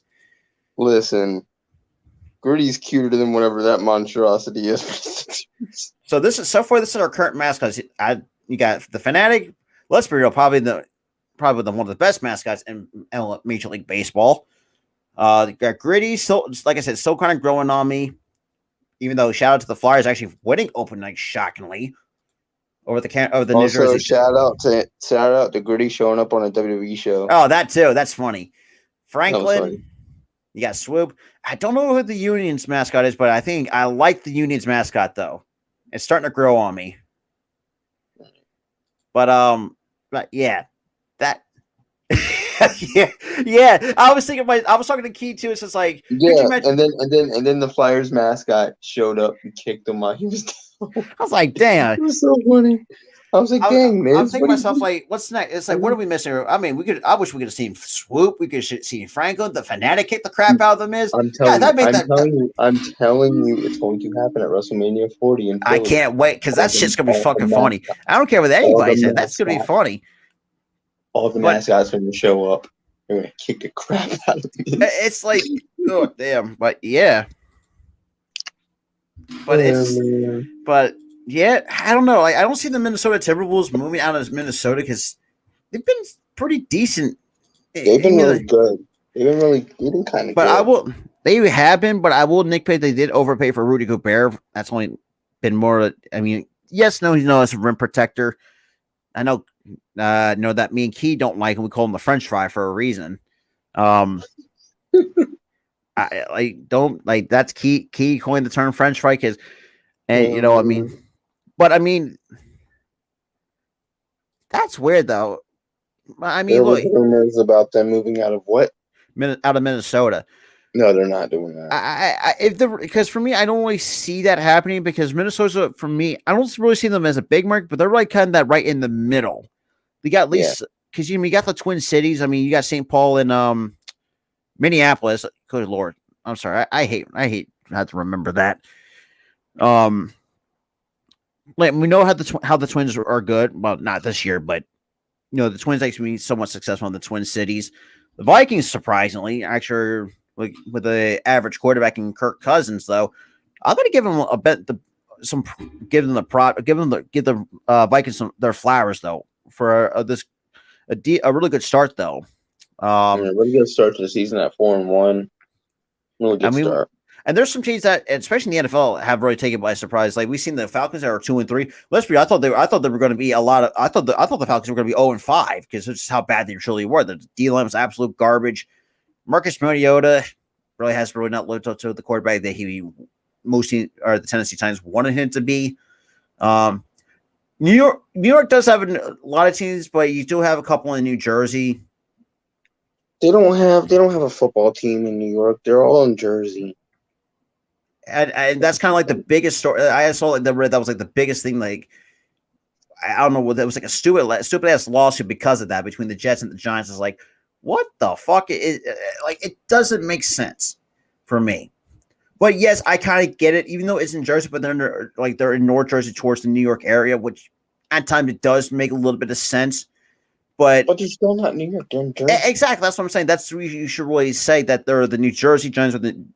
And how about the fucking Jets, though? 3-2 in the first 5 weeks? Who would have thought that was pretty good start for them? And the thing is, it's because Zach Wilson is starting, which is shocking. And not to mention you got Garrett Wilson. I mean, you got some pretty good wide receiver core on that Jets team. And their defense has been, Quentin Wilson. Mm-hmm. Oh, yeah. Remember, we also had the Nets somewhere else. They're gonna hate them. I think everybody. They think the entire basketball world hates the fucking Nets. And here's the thing: I don't hate the Nets. I just hate Ben Simmons. Oh, trust me. Hang on. There was a comment by Key that I forgot to bring up earlier. Hang on. Where is it? God, I have to go through these damn comments in the chat. I don't really hate the Nets or their fans. I just hate Ben Simmons, and I hate that the fans have to deal with that guy. So she says, "You want to laugh?" He fouled out in 13 minutes. He fouled out in 13 minutes and got 2 points. But you told me you're that guy. The next trust me. Have you seen the comment that he freaking made? So he can't wait to. Oh my god, dude! I hope we fucking spank the Brooklyn Nets. Let's be real. At home in Philadelphia. We're going to whip them. And you know what? I cannot disagree with that. I think I don't think anybody runs New York right now because both teams haven't been that good. Not to mention New York. If you really think about it, when it comes to baseball, it's like split. You're either a Mets fan, you're a Yankees fan, depending on where you're at. I feel like if you're more like South New York, I think. Well, I can't really. I know. I feel like if you're more like Manhattan. Yeah, you're more of a Yankee. No, yeah, in some areas of Manhattan. I think it's if you're in Manhattan, you're a Met fan, and if you're in Brooklyn, you're a Yankee fan. Actually, I feel like if you look go back to the Mets history, these started and you also have the Dodgers that were also in Brooklyn because remember the Mets were the combination of the Giants and the Brooklyn Dodgers. I know but the Dodgers are not there anymore. I'm talking about today, Rob. Well, and also. Because, if you're seeing the southern point of Manhattan towards the Queens, you're pretty much like it's how I said you're a Mets fan because you had to be in that area towards Queens. Waverly, like say towards like the middle half, to say upper near towards the Bronx, you're pretty much If you're in the Bronx, if you're in Brooklyn, you're most likely a Yankee fan because that's where Yankee Stadium is. Like they're in. And I'll say Like, this too, though. yeah. I'm excited. I'm excited with even though it's a division rival in the Eastern Conference. I'm excited for what the Knicks can bring, especially Jalen Brunson, R.J. Barrett, fucking Tyler. God damn it! Yeah, I took them fancy. I took them both in fantasy. But then What you gonna do again, about that, Rob? it was also funny screwing Gooley over because they were with R.J. Barrett. But I think R.J. Barrett too. I mean, you have to build around R.J. Barrett. I think that kid's going to be something special to watch. Julius Randle had. You know what? That is a very good. See, I've never been to. The only time I've been to New York is to Cooperstown, and that's pretty much about it. So I really excited. I can't say for sure. It doesn't really matter which 5 boroughs you were from. Let me see. You got That's the Bronx, interesting. Queens, Long Island. I was thinking if you live closer to the Mets Stadium, you're a Mets. Yeah, that's more of a Mets fan. Man, we're gonna get somebody that actually lived in New York to kind of give us a better clarification because I don't even. I got 2 people that are Mets fans. He's still with us on a team friendly restructured contract. Yeah, he restructured his contract and actually saved us a shit ton of money. Let's be real. Yeah. But we didn't do nothing with it, to be honest. Well, I mean, yeah, despite the fact. But then again, also not just that too, it also helps us save a ton of money in cap space because remember we're still biting off that Ben Simmons and Tobias Harris contract at the moment because that's still biting us in the ass. So I mean, okay. So let me ask you this: so it's like how's the because with the Mets and Yankees thing because like you're like we know it's split. We know some people are Yankees, some people are Mets fans. How is it gonna how does that work? Is it like one side or one borough is a Met fan and the other borough other 4 like I don't know. Is it like the 3 on the left or I don't know. Even like in the Queens or the Bronx, like it's like I don't know, but it's just like I find it a bit weird that he had his signature all over his birthday cake. Oh, I think that's for Talbot Harden. I never saw that. That's a whole nother level of narcissism. That is pretty narcissistic. That is, yeah, I can't disagree with that's like crazy narcissistic. I have to agree with that. Mm-hmm. Yeah. Okay, so he's on my face. It could be for any borough, so makes sense. Well, then again, yeah, I definitely could see that. So you can just choose what New York team would like. Pretty much. Anywhere. That's good. I know it's just looking at it because like it's confusing also. But does all of New York both get the Mets network and the Yankee network? I mean, because you got SNY for the Mets, you got the Yes network for the Yankees. Like, do you guys get both networks? Like, how does that? I think they could be both networks because. No, we don't have to look it up. We believe you because that's pretty narcissistic. Because I can see that in my head just looking at it. I think I remember seeing a storyline or a ESPN report about it. Yeah, he said okay. Yeah, he said he would have both networks. That makes sense now. Okay. Now the Sixers though, this can be very interesting because in preseason though, I've liked what I've seen so far. You know, we know what MB can do. That's for sure, but. We're gonna see. Good Lord, Tyrese Maxey. What the? This kid's gonna be something special. And going into year 3, this man's a dog. I don't care what anybody says. Tyrese Maxey, and the fact that he felt. I'll say this too. Even though COVID sucks in that pandemic, not having the combine workout. I know the Knicks are on MSG and the Nets are on Yes. Even though I think let's be real. I think when it comes to the old uniforms, I had to give that to the Knicks. I like the old. It's like old school and traditional. I like that. Yeah, I like the blue and the New York. Like it's like it really makes the uniform look simple. Like where the Nets is like all black. It's like, what the fuck is this? Honestly, Jeremy, from what I've been hearing about Embiid's really not at this point doesn't really give a fuck about the MVP because knowing how the national media, the writers are against Philly. Yeah, at this rate, he's not going to get an MVP. I do like Melton. Because you got to think about it this way. Like Rob said, the national media votes, and national media Hey, hates. and look, and I can't, I don't, and Jokic is a good player too. Don't get me wrong, but there's some issues where I feel like I agree. D'Anthony Melton was, but they've done nothing because all they did was like add one piece to the bench. That's it. not to mention because the other thing too, we also picked up Daniel House because at that point, yes, we picked up all the. I thought and Montrezl actually, let's be. I think he might be a surprise for us too. He actually looked pretty well in preseason. Oh wait, never mind. We did do a lot because I forgot we got Harold. Because remember, we were trying to trim off some old pieces from the bench and try to replenish it and have a bunch of shooters. Well, that's up to If the that's up for Sixers do not win a chip this year, Embiid is that's up for that's for him to decide. That's for him to decide, honestly. But if Well, you he also does think too, decide to leave, we understand. But you also think too, we're also paying him from that super. He was eligible for that super max, so that he actually signed. Yeah. But you also have to take into consideration too. This is also Doc Rivers. We're still dealing for the next 2 years. Think about that. No, here's the thing: if we don't win a championship next year, Doc Rivers is fired. You have to really think that, and Brand and Morey should be fed up at this point of constantly being the first or second round exit year after year, still being the top 5 in the Eastern Conference, and still shit the bed in the postseason. Here's the thing: I have to agree. The championship window for the Sixers is slowly closing. Yeah. And they have to win. Yeah, Jeremy. Shit, the fact we had to deal with this for 5 fucking years is God. I want to blow my figuratively. 5 years. 5 years. 5 years of Doc Rivers, really.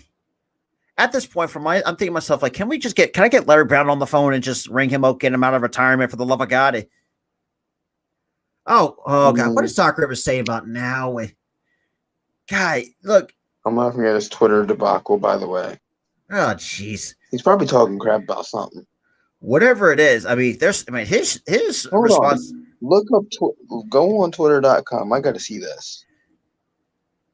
Because what is so I really have to understand what is going on, right? I can't.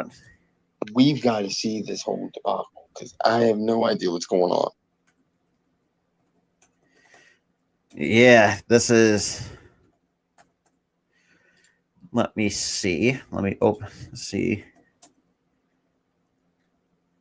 He liked porn pictures and didn't realize his likes were public. Never mind. Don't even look it up. Don't even look it up. Oh no! He liked porn. He liked porn pictures, and he didn't even realize they were public. Oh no, Doc! No, Doc! No. Oh God! I would say this too. Even though the pandemic in 2020 sucked, but not having the national, even the March Madness, because let's be real, that's probably for those who we're going to start bringing college basketball content back as well, which is kind of our what? I love that love, man. Tyrese Maxey will be the future. Yes. And shout out to John Calipari too. I mean, he knows how to put out really good NBA ready talent. We saw with who's from Kentucky. Doc, bro. Doc. Literally, you're an idiot. You big dummy. You used your public famous account to like porn pictures. I think in November. I think because for me, because I'm going to be trying to do all Villanova games this year. I know, and it's going to be a different look with that. And it's crazy now that the fact that Jay Wright retired, and that still doesn't feel real to me. Oh my God! Oh God! I can't stop. At this point, I think tomorrow I'm gonna have to tell Key about this because I know she's gonna get a kick out of this. Doc, what are you doing? You're not wrong. I did like there. I mean, Scoot Henderson for the G League Ignite Victor. The fact that Victor Wembanyama, the dude is 7'3" at 18. Good Lord, if that kid's gonna so grow. Who knows? That kid could be 8 feet and still beat people. That's nuts. But Doc, man, what did you do? Doc, loosen the reins a bit on Twitter. Please do. Because we're knocking on you as it is, but look, you're a guy. You're a straight guy. You're an adult. You can look at porn. You don't care. but But don't use your public account for like this stuff. that's ridiculous. My But God. God bless Alpha Mighty Finesse. Good luck with that. Thank God Jeremy saved me the trouble from doing that. Because good Lord.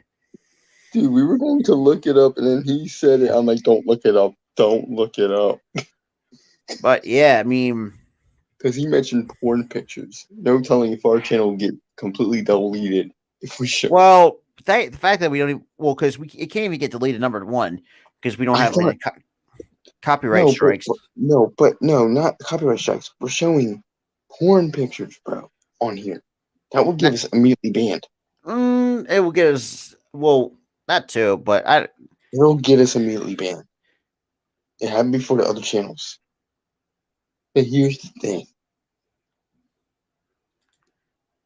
Doc Rivers. You big dummy. You dumbass. No, and the worst of Chisel Adonis, for those who don't watch Chisel Adonis videos, please do. That dude is fucking funny as hell. Like, it's like... What do you mean? The one that does the play-by-plays? The highlight commentary for the NFL? It's like, watch out for the banana. Oh my God, that still gets me every time. It's like, Travis Kelce, watch out for the banana. He makes noise. He's like, shit. God, or like... You know who else is? You know who else is funny as hell? Oh, U-Tree. No, Bob Menery. Who?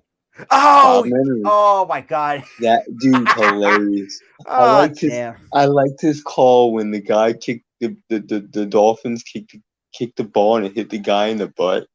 Oh, he was like, oh, his asshole. So Almighty says, we'll see what happens this year. No.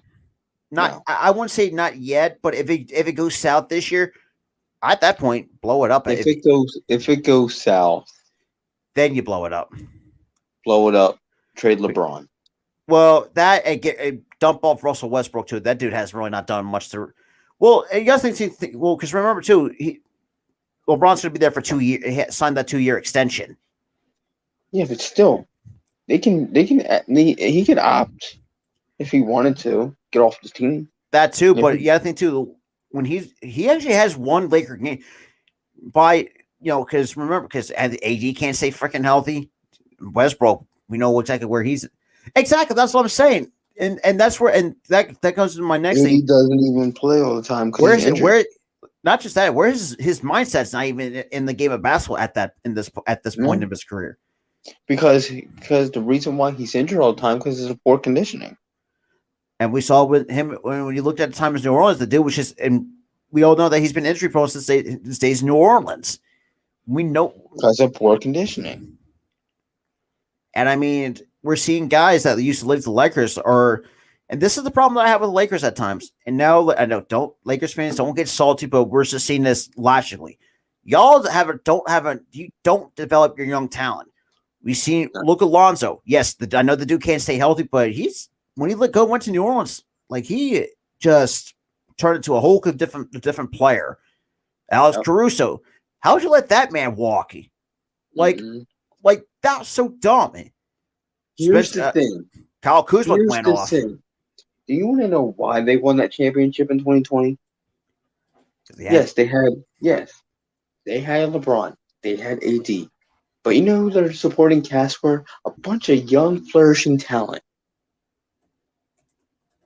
Alex Caruso, Kuzma, KCP. Mm-hmm. They had young, promising, flourishing talent, and they blew it up for old guys. Where did they go? They ball 30-win season. 30-win season. Bounce out of the second round of the playoffs one time. And see, that's another good point. No, they were swept out of the first round. Yeah, AD got a ring and doesn't care no more. Yeah. The Mickey Mouse trophy. I know everybody's going to really say that. But they played in Disney instead of their own stadium. But you can't blame that on the players before. Yeah, you couldn't blame it on the players because if they would have kept the players that they had in 2020, they would have repeated. Yeah, I mean, wasn't the way you look at it, because I think They we would were. have repeated. But looking at the Lakers as a whole, it's making like the late Kobe Bryant roll in his grave. You had like that's right. KCP Yeah, went the Nuggets. KCP is going to be a solid bench piece. I don't even think he should Now, be if on the I'm the bench. Nuggets, you better keep I'll say this to Jamal Murray: stay healthy for the love of God, because you got that huge bag, and the fact you can't stay healthy, it's and I feel like that's what cost the Nuggets. Because for That me, cost the Nuggets in the playoffs. Yes, and I feel like in the case of Jokic could do many things as he can, but without Jamal Murray being healthy, you had Michael Porter Jr. is another guy that I want to get put on the goddamn grill for not being healthy. If you don't get those two guys going, or at least have a good years, y'all screw. Like Jokic cannot do it himself. Yeah, but again, Marty, you got to understand, COVID happened. Because remember, I think they paused not even halfway towards the season. And even when before COVID hit, they were looking like the best team in the NBA. I think also they had the best record in the second best record in the Western Conference. They had the second best record in the conference. Yes, they had a break. But what team didn't have a break? No team. Every team had a break. I mean, take it from us, though. I mean, yes, I get it. And that's I mean, with the Nuggets, though, I mean, it's just like, look, I think Jokic is a good center. The thing is with me, it's just like, give that man some help. The dude can't really, look, he could do so much for a team. If he can't get the right supporting cast, it falls off the table. And we saw that. Yeah, we but did. I would say too, you got a good basketball player that has a cool name in Bones Island. So I'll get the Nuggets that. Yep. And like I said, I mean, it's just like you really had to get this man some help. You do. You really do, man. And that's right. I forgot about the Nuggets having Eric Gordon. But I also remember Nuggets fans too. We remember trading you AI for what? Who do we even get back for AI at that point when we traded him to the Nuggets? I forgot about that. I don't even exactly know, but I mean, I think the Nuggets are going to be fun in the Western Conference. I did think they're going to make some noise. Yep, Bones Highland is a Philly kid. Damn it. That'll be great. But I mean, overall, though, I mean, it's just, I don't know. I'm excited to see if this team can. Let's be real. I think this team. I mean, as young as they are. I mean, look, Aaron Gordon's a good power forward, even though. But it's just for me. Like I said, Jokic can do so much, and let's be real. Like, if you have a guy that can do so much and your supporting cast is not doing anything, and the team's not doing anything to help him, it doesn't look great. And we saw that last year in the postseason. I think like a first round exit, I think it was, or second round exit. Yeah. But to close it out, Rob, where do you see the Phillies tomorrow? I do think we can. We could definitely beat the Braves. That's for sure. But I do feel like, if we do say we run into the Dodgers, I think that's one of our bigger roadblocks on the way to the World Series. But like I said, I don't think this team is ready for the World Series just yet in terms of roster construction. But if we somehow get to the World Series by whatever the reason, that would be impressive in its own right. And under first year manager Rob Thompson.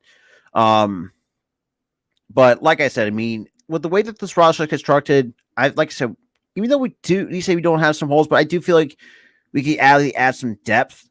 I feel like because there's some guys I think we're also aspiring contract. I think we should keep. Definitely Brandon Morris should bring it back for the long term. I think him and Vierling could be a good platoon in center field, depending on the match. And this is where I think the matchups will really come in, especially with how Rob Thompson thinks, because we've seen it with right-handers. We've seen with right-handed pitching. We've seen it with Marsh. Lefties is with Vierling. So I'm okay with that.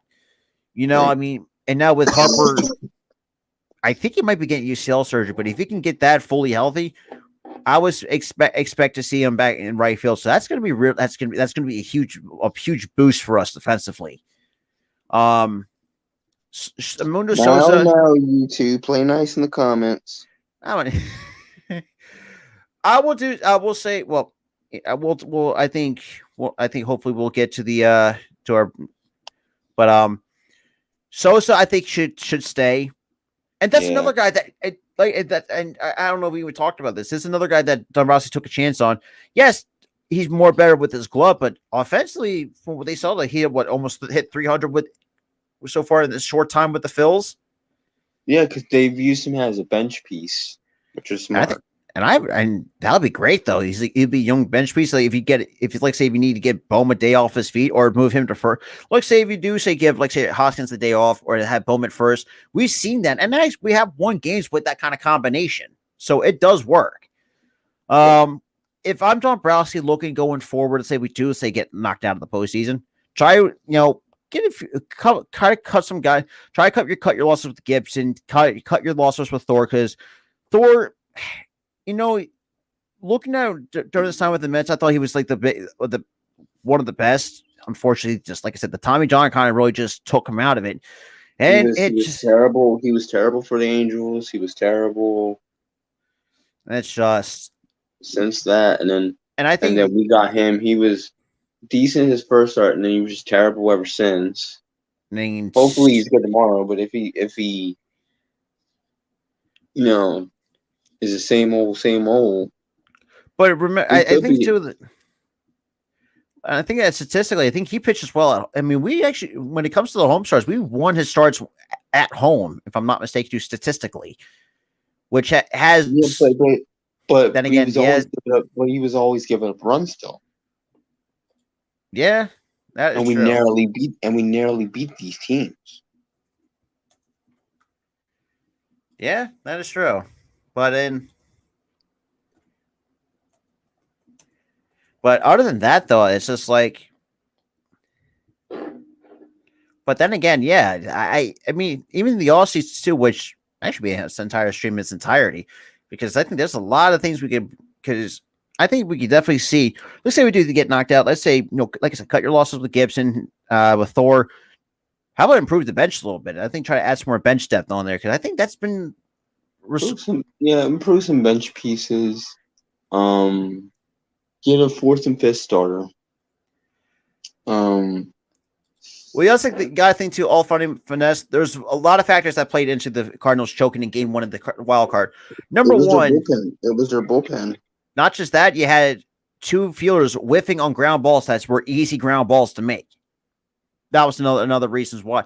Because Arenado, it's probably the best defensive third baseman. And how do you the fact that he whiffed on once is like even though it's a Phillies fan, but like for a guy that has won like 9 gold gloves, 5 platinum gloves, and that he whiffs on one, that's not like him. That's like he can make that like 10 out of 10 mostly.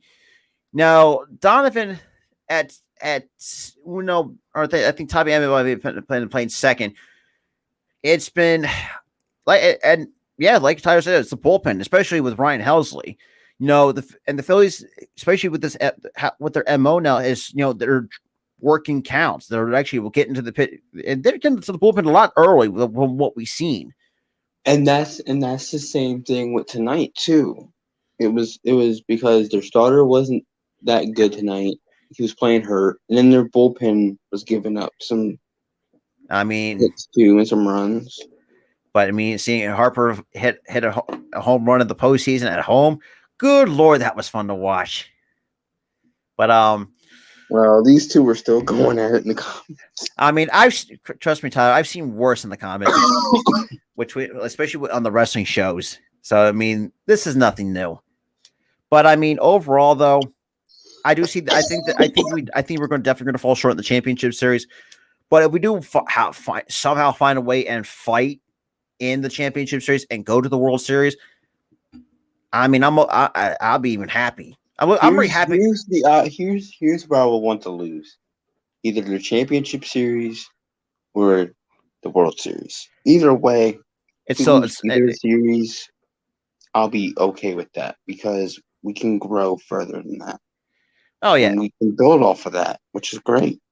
Oh yeah, don't get me wrong. Absolutely, Case. Trust me, we try to defend. We understand that, especially coming as the Sixers fans. But other than that, Listen, though, man, we weren't even paying attention. I was just looking at the comments and laughing. I really didn't yeah. care. Oh, trust me. If you're a huge wrestling fans, good lord, wait till you come under wrestling shoes. It's gonna you're It's gonna not. It's not that we. It's not our channel that has people that we fight with. It's more Ghoulies channel. do. That It's funny though, in Goalie's end. But Does I think anyone think MPJ will have a better season than Jason Tatum or Brown? well, you have to realize too that the conferences that they play in. For the last thing before we wrap it up, the Western Conference we know is probably the toughest conference to play in. Yeah, that conference is just too deep. It's like you got the Suns.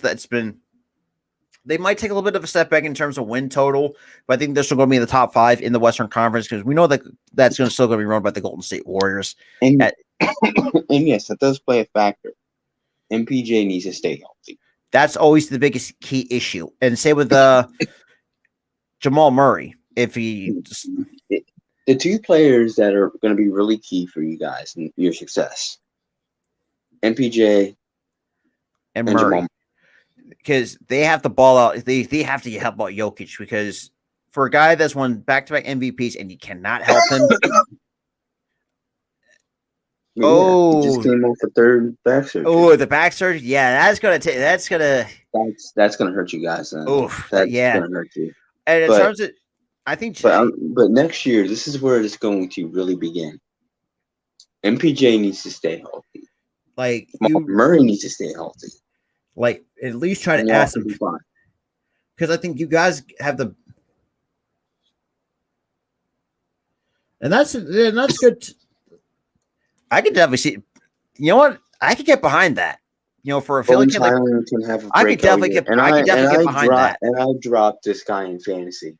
Well, if he has a breakout year, you're gonna look like an idiot. I'm gonna look like a moron. Dang, if he has a breakout year, I'll be so mad. Well, I can't. Not because I don't like your team, because I like your team. I just have. It's just like the biggest in fantasy. And look, I like as we, even though we have done. I don't know. It's just with the Nuggets, though. It's just like I will say this too. Like I think he's going to be one of those sneaky players that he may not be. He's going to be one of those under the radar type of players that where if he's going to say give you like 20 something a night, which I think he's capable. He's not terrible, but I looked at his stats last year. He had like 10 points. I mean, dude, dude's going to be you're an underrated type of player. I know he has room to improve, but there was a lot of other good players that weren't signed. And for Nuggets fans, the only issue that we nitpick a lot is the fact that you don't have help for Jokic. That it's just like did he not walk into the league with back problems? I don't know. Come on, man! Don't start your crap again, bro. But it's like, he had back problems going into the season. Just joking on the problems thing, but he had back problems coming in, but he's still a solid player to have. Oh, yeah. He just has to stay healthy. Health is always the biggest key for What was our alternative at the time? Please tell me he would want to come play in Denver. He ain't answering that question. He just went. He got back surgery at Mizzou, didn't he? And this is why I think Jeremy too. I mean, it's one a good buddy of mine. If you want to trust me, he can debate with the best. Again, if you want to don't want to talk crap on his Nuggets, because this dude can literally back it all up. Because I mean, for a guy who's been, I think, a diehard Nuggets. I don't want to say Knicks fan. Nuggets. Even though for a guy, actually, from what I've understood, the fact that he lives on the Pacific, and that's another thing too. Like, and even with the draft too, injuries do. We saw injuries sometimes play a factor. Some may not, because I mean, in our case, during the COVID pandemic, Tyrese Maxey just fell in our laps at 20, and we see what this kid had. I'm pretty sure most of these teams are kind of kicking themselves. Didn't we trade somebody for Maxey? No, Maxey just fell in our laps at 21.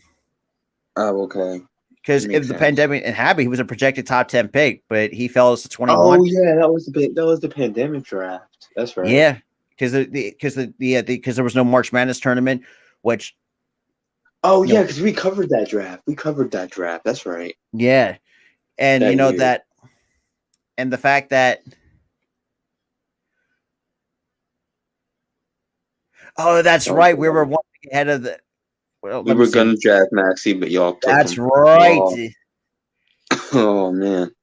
And I'll say this too, like Maxey. Yes, I know his rookie season wasn't the best, but we've seen flashes of what this kid can do. Yeah. And this past season, shot almost 40% from three, and I have to agree with Marty here. 150 million guaranteed is a lot of money, and if it comes back to bite him, I mean, we've seen bad contracts come bite. I mean, take it from us. We're the ones we're biting the short end of on our stick. Ben Simmons. Oh, absolutely not, Marty. Absolutely fucking not. Golden State? Absolutely not. We're gonna get. Does Philly beat Golden State in 2019? No. I think we did split the series against them, though, which I do think we did split the series. I feel like we would have had. We would get swept. No, we wouldn't get swept. We literally took a team that took the trophy from Golden State in 2019 in the Raptors.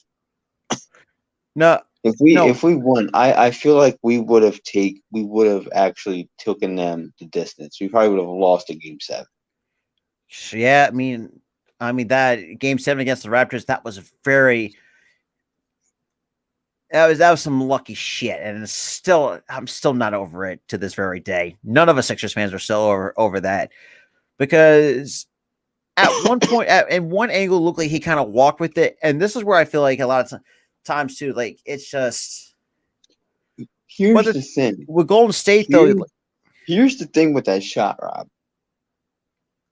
If I remember correctly, Kawhi was double covered. And he heaved it up, and I thought we were going to overtime. Like, oh, he's gonna miss it. We're gonna go into overtime and win it. And a lucky bounce. 1 bounce, 2 bounce, 3 bounce, it goes in. I was like, no fucking way did that just happen. And all I did was just have my hand on my head. I just dropped my head. It's I was like, we can't. This is how we're gonna go out on a lucky shot. And just the ironic part too. A couple of years later, Embiid hits the same exact dagger in Toronto and shuts the fan up in the postseason. I was like, what just happened? It was Embiid one of the. Embiid walks off freaking crying. I'm stunned. The entire Sixers fan base was stunned. It's like, yeah, I know we couldn't do nothing about that, but it's like, there was no. But it was just, it was shocking. It was just luck. Luck was on their side. Yeah, but I would say this too. It pained me, man. I'm like, how do you get lucky? You had Embiid and Butler double covering you, and you still make the shot. Exactly. Now this is, and if that's right, you also have Butler in your fantasy team. Good Lord. Yep. I took him first chance I got. Exactly. That's what. Yeah, exactly. It was good defense. It was luck. The fact that you didn't see the basket. We double covered him the entire time because he was a threat. Same with Pascal Siakam. Same thing with Pascal Siakam, but we shut down Siakam that series. Yeah, it's just but Kawhi's lucky dang shot. End of the season right there. End of the season like that. Over. That was I blame the front office on that. That's the front office issue because here's the thing. The front office was so bad because they trusted Ben Simmons over Butler. Not to mention we offered him and they trusted Tobias Harris, which Butler did not like. because he was a liability too. Actually, Butler and Tobias actually didn't really have beef with each other. It was him and Simmons, which was the issue. But remember, yeah, we're night owls. Yeah, we know how. Because luckily, I don't. Because for me, He works in the afternoon. I don't work, so yeah, and I'm a night owl, so I stay up for as long as I possibly can. But it's just like you said. I mean, it's just like it, and it's a time too. Like this is what Elton Brand running the front office, and let's be real. But you got to remember too. He schooled Tobias this year, and then and after that game, after that series, he said you picked him over me. That is true. So he evidently had beef with Tobias too. Yeah, it's just like Simmons, Butler, and Embiid. That's good defensively, but Simmons was trash offensively. Like, and even when you had draft analysts actually saw him play in college, noticed that, and Jonathan and the scouting report said his character did not change since after LSU, and he's just soft. He's soft. And that's why we got rid of him. I would do agree with Mario on that. The Tobias Max I will definitely take the L. It was. Should not have happened. And we're reaping what we're sowing with this guy. And entire thing too. We also had Jimmy Butler. We had JJ Redick. We had Embiid. Part of that 27 was it 27? If we would have just gotten rid of Simmons and Tobias and didn't get him that max contract, history could have been a lot different. We could have been in the NBA Finals, and we could have been a dynasty for the first time in over 20 years. And it's 30 years. 30 years. Almost over 30 years. Because last time we won was 83. That was the championship. Our last NBA Finals appearance was 2001. Yeah, our first appearance in 2001. But Mari, do not get me started on that Horford deal too. And remember, they tried to make that work with him at the 4 with Embiid at the 5, and that did not work as bad. And I have to agree. That was our year. That was our year. But luck was on the Raptors' side. Good tight defense. It sucks. No, that's true. If that shot didn't go in, would have went to the overtime, and we would have won it, and we probably would have won it all if we. And we get to finally, we get to finally see a championship. Well, we've seen the Eagles in our lifetime. In our lifetime, we've never seen a Sixers championship. No, because if they say they do win it, it's probably going to be past our lifetimes. Probably by our children, but our kids might see it, and that's what's sad. Because if they're not going to. Because for me, it's just I feel like we have the talent to do so, but it's Doc Rivers, so that's my biggest issue. Drake personally contacted the devil. Oh God! There we go. You know what? I have to agree. I blame Drake. But I would say this too, man. Sixers. I mean, as long as they've been around, though, it's just like. What it was? Do you know what it was, Rob? 2018 and 2019. You know what his biggest song was? Oh my God! God's plan was. That's the reason why the Raptors won it all. No, did they really just pull? For the love of God, no way! Hold on. For the love of God, some dumbass from ESPN give a trade prediction that the Broncos would trade Albert O for Mitch Trubisky. Oh my God! Yeah, our bench was bad last season, like bad. But because we had like 2 good players, that was it. But why would they trade for Mitch Trubisky? How about fire the coach and fix Russell Westbrook or Russell Wilson? Because we also found out that Russell Wilson also had a torn lat in the Thursday night game. God, dude. The fact that Nathaniel Hackett, let's be real, never liked it. Oh yeah, if the Broncos would not especially with the new ownership now, especially with the new owners, I don't think that was going to be the case because you already had the entire city of Denver already on your ass on Nathaniel Hackett, and like the fact that they're so dead last in almost in most offensive categories is shock. It's not shocking, but it's sad. The only thing keeping them afloat right now is their defense. It's their defense, yeah. And the fact that they've always had a good defense, even when Peyton was there.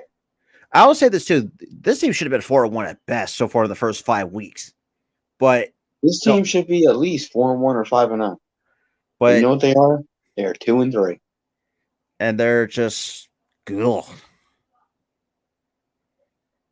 It's they handcuff themselves to not be able to rebuild for the next 4 years. Well, I think here's the thing: they've been rebuilding for the last few years since Peyton retired. Yeah, because the only thing that they were missing was a quarterback. And Teddy Bridgewater wasn't too bad, but he was decent. But he wasn't good enough to make them go to the playoffs. That is true. He was more like this is where I Hackett should have been fired after going for that kick against Seahawks. Yeah. And this also ties back to what, like, you let Russ cook for the love of God. Like, let the man cook. But also he's at fault too because of his decision making. Yeah, like he's not the same. You have a guy open in the end zone. KJ Hamler, if I'm not mistaken, too. What just happened? I have no idea. But like I said, but hold on. I wasn't finished my thought before it cut out though. So you have a wide receiver, right? 4 yards of separation in the end zone. He's wide open. You throw in the double coverage, gets picked off. It just seems to me, Russell Wilson, for me, like I don't think he's not the same quarterback he used to be, and I feel that as he gets older, like the decision making his decision making. Yeah.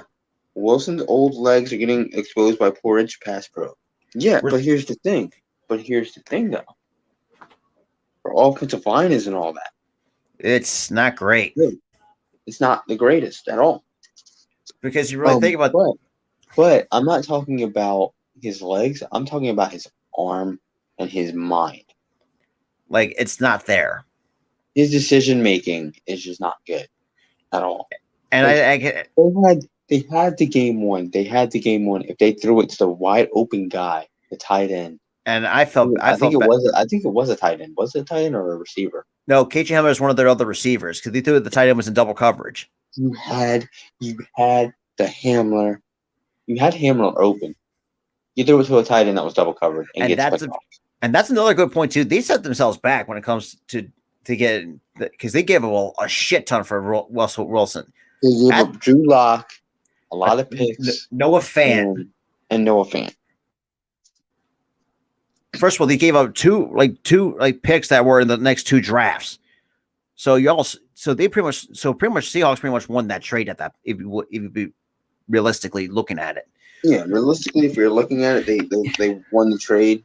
Initially, if you look at it face value, the Broncos finessed them, but really, they didn't finesse nobody. Ooh, no, because they set themselves back, because let's be real. I mean, like I said, the only best franchise quarterback they ever had was John Elway, and just like I said, they hadn't done anything since Peyton Manning retired, and that was pretty much about it. Drew Lock wasn't the freaking answer for them. So much of his game is predicated on running in circles and letting his receivers run back to the ball. That's the issue right there. And I can understand why Pete Carroll. And I think, but Pete Carroll catered that offense to him, too, though.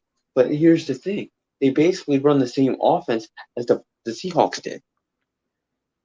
It's Denver, and it's not working. So most of it, yeah, it could be on coaching. I have no idea what's going on off the field with the whole. Is he really a good guys thing? Y'all are trying to get me started, aren't y'all? That's right. Jeremy's also a longtime Broncos fan. I forgot. Yeah. Listen, I'm sorry, but here's the thing. The truth hurts, man. The truth hurts. And tell me. And trust me. We can say it. And I'm telling you, his decision-making is not good, man. It's just, but from look, And if they would have gotten that right, I they think probably would have been. They probably would have been. I think this wasn't this last week. This game that he made that mistake. that was something on Thursday Night Football against the No, Colts. I know what day it was. Was it last week's? I think it would have been last week, if I'm not mistaken. Either last week or the week before. I mean, Yeah, it had to have been last week because this week they had another boring game.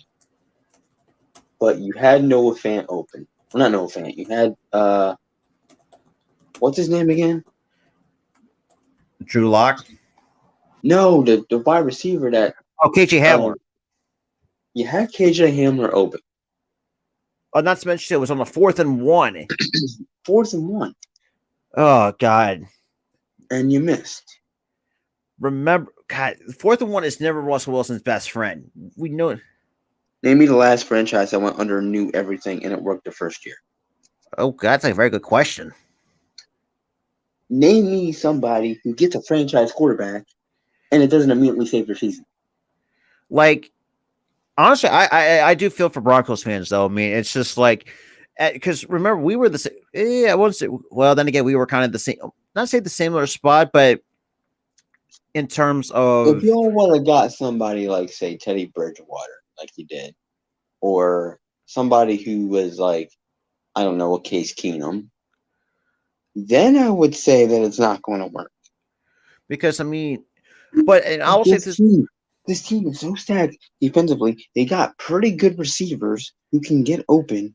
Russell Wilson just cannot throw it to the wide open guy because he's too worried about using his legs. And that's a very good point too. Like first year, everything sometimes it's hard to get your rhythm going, but the fact yes, and I get that it's hard to get the rhythm going the first year. But it's just like with Nathaniel. Right now, we're getting close to the middle of the season. We're getting close. It's that Russ should have been wearing off right now. By now. But I do think I will say this too. I do think Russ is going to bounce back. I definitely would say for sure he's going to bounce back. But the thing, if they manage to have a bad season this year, and they have I can't even speak today, and if they have a way better season next year, yes, I'll eat my words. But right now, it's not looking good this season. And I'm going to give, and even though, like I said, even though Wilson, his decision, the fact, and I'll give the man his props too. The fact that he played with the torn lat in the shoulder, like that's not an easy thing to do. And and here's the funny thing too: they gave up the 2 picks for this year, and the next year's draft for Russell Wilson. This year, the quarterback class is pretty deep. I mean, you got Will Levis, C.J. Stroud, Bryce Young to the top 3 quarterback prospects. It's pretty deep. Yet, you guys... I'll say the one team I think that's going to really screw up when it comes to drafting a quarterback, and that's going to be the Colts. Remember all of this because we're being realistic, dude. You could have had a young, promising prospect at quarterback. Yet you chose a guy who's past his prime. I mean, take it from us. We've made that mistake before. We did that before. God, who's the one that comes to mind? Oh, Sam Bradford comes to mind because it's one of them. But here's the thing: Sam Bradford wasn't good and then became bad. He was always bad. Like, see, I've never. Like I said, turn your shoulder, then go try and throw. But here's the thing: that happened during a game. Like I couldn't imagine. Like, because remember, last few weeks before that. But I will say this: bad decision making. Not just that too. You also think you got adrenaline rushing through you, especially because you really can't feel anything with adrenaline rushing through your system. So I mean, I've never torn my shoulder for a say, but when you tear a ligament, like any type of muscle, from which I've never experienced, but from what I've talked to people who have torn their shoulder, and yes, it does affect your arm. I get that, but it shouldn't affect up here. And this also applies to the fact that guy was wide open. wide open, 4 yards of separation. He still throws it double coverage. Honestly, I will put that on Nathaniel Hackett for that play You call. can't, but it's not Nathaniel Hackett. That was a good play call. He got separation. He threw it the double coverage. That was a Russell Wilson mistake, not a coaching mistake. And yes, you can say, but his arm is hurting. That doesn't affect here. It affects the arm. It's just, and we're He could have still on made it. that throw and still could have won that game. And Jeremy, like, you know, we're being realistic, but we're not trying to poke fun at you or at your Broncos because you really have to. The way that I see it, say, look, I think Russell is still still a good quarterback. How you see it, but it's just during in crunch time he panics and he makes bad decisions. Yeah, and now that hurts as well. Because if I'm not mistaken, too, you also let you lost our starting left tackle on an O-line. I think it was two. I think it might have been. Here's the thing. I can agree that you guys lost your start. Yeah, but let me tell you something. On that play, that final play of that game, the O-line held up pretty well. Russell Wilson just made a bad decision, and I'm going to keep saying this.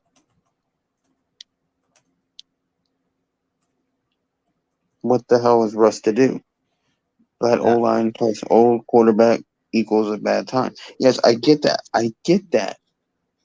But that play, I'm telling you, that one play, literally that line was fine. That play. He could have made that throw and won that game still. And like I said, with the crunch time, especially on the 4th and 1, which is we've seen it once before. Yes. And here's the thing. He's not good on 4th and 1 passing plays. We've seen it in the Super Bowl. We've seen it before. If I was Wilson, I would at least ran it. If I was Wilson, because if you still have some mobility in your legs, I would have ran it. Just to rather be safe than sorry, and then not really that's what I would have done. Just for the sake of trying. Just like Almighty Finesse just said, the right side was open on that play. Like you had a huge hole. Ran it right. Could have ran it right. Touchdown. And got the first down. No, actually ran it right. Touchdown. Because they were at 4th and 1, Rob. Could have ran it right. Touchdown. That is true, though. I think a fully healthy Russell Wilson, and look. Us, you guys getting Russ? Yes, it's not completely lost. It's very unfortunate of how everything is turned out. But right now, it's looking like a bad move. But who's to say? Like, say, if year 2 they ball out and say, anyone buying in on Sherman's conspiracy that he audibled? Oh, yeah, that. Oof.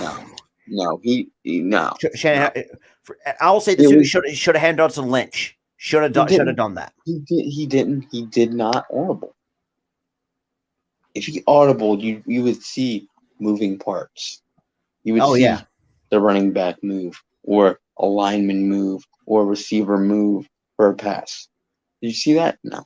Did you see him tap his helmet to call an audible? No, absolutely not. It's just like Pete Carroll made a bad decision on 4th and 1, and because we knew going into this that on 4th and 1, it doesn't. Russell Wilson cannot make a good decision on 4th and 1. He can't get it done with a pass. But you had Marshawn Lynch, who's beast. Let's be real, had actually a really good running game going at the same time.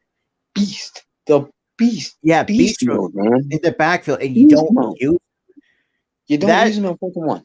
4th and 1, Rob. And this is why the entire NFL world was blatant. And that's right. I forgot about Javonte Williams. He was another good running back for the Denver Broncos. Torn his ACL. Do you know? Rob? Do you know the score line to that Super Bowl going into that play? I mean, oh God, 28-24. One touchdown gives you the lead. And that's right too. And Rogers doesn't do well on fourth down situations too. No, he's had Oh god, bad he is decisions too. terrible. He is dog crap when it comes to that.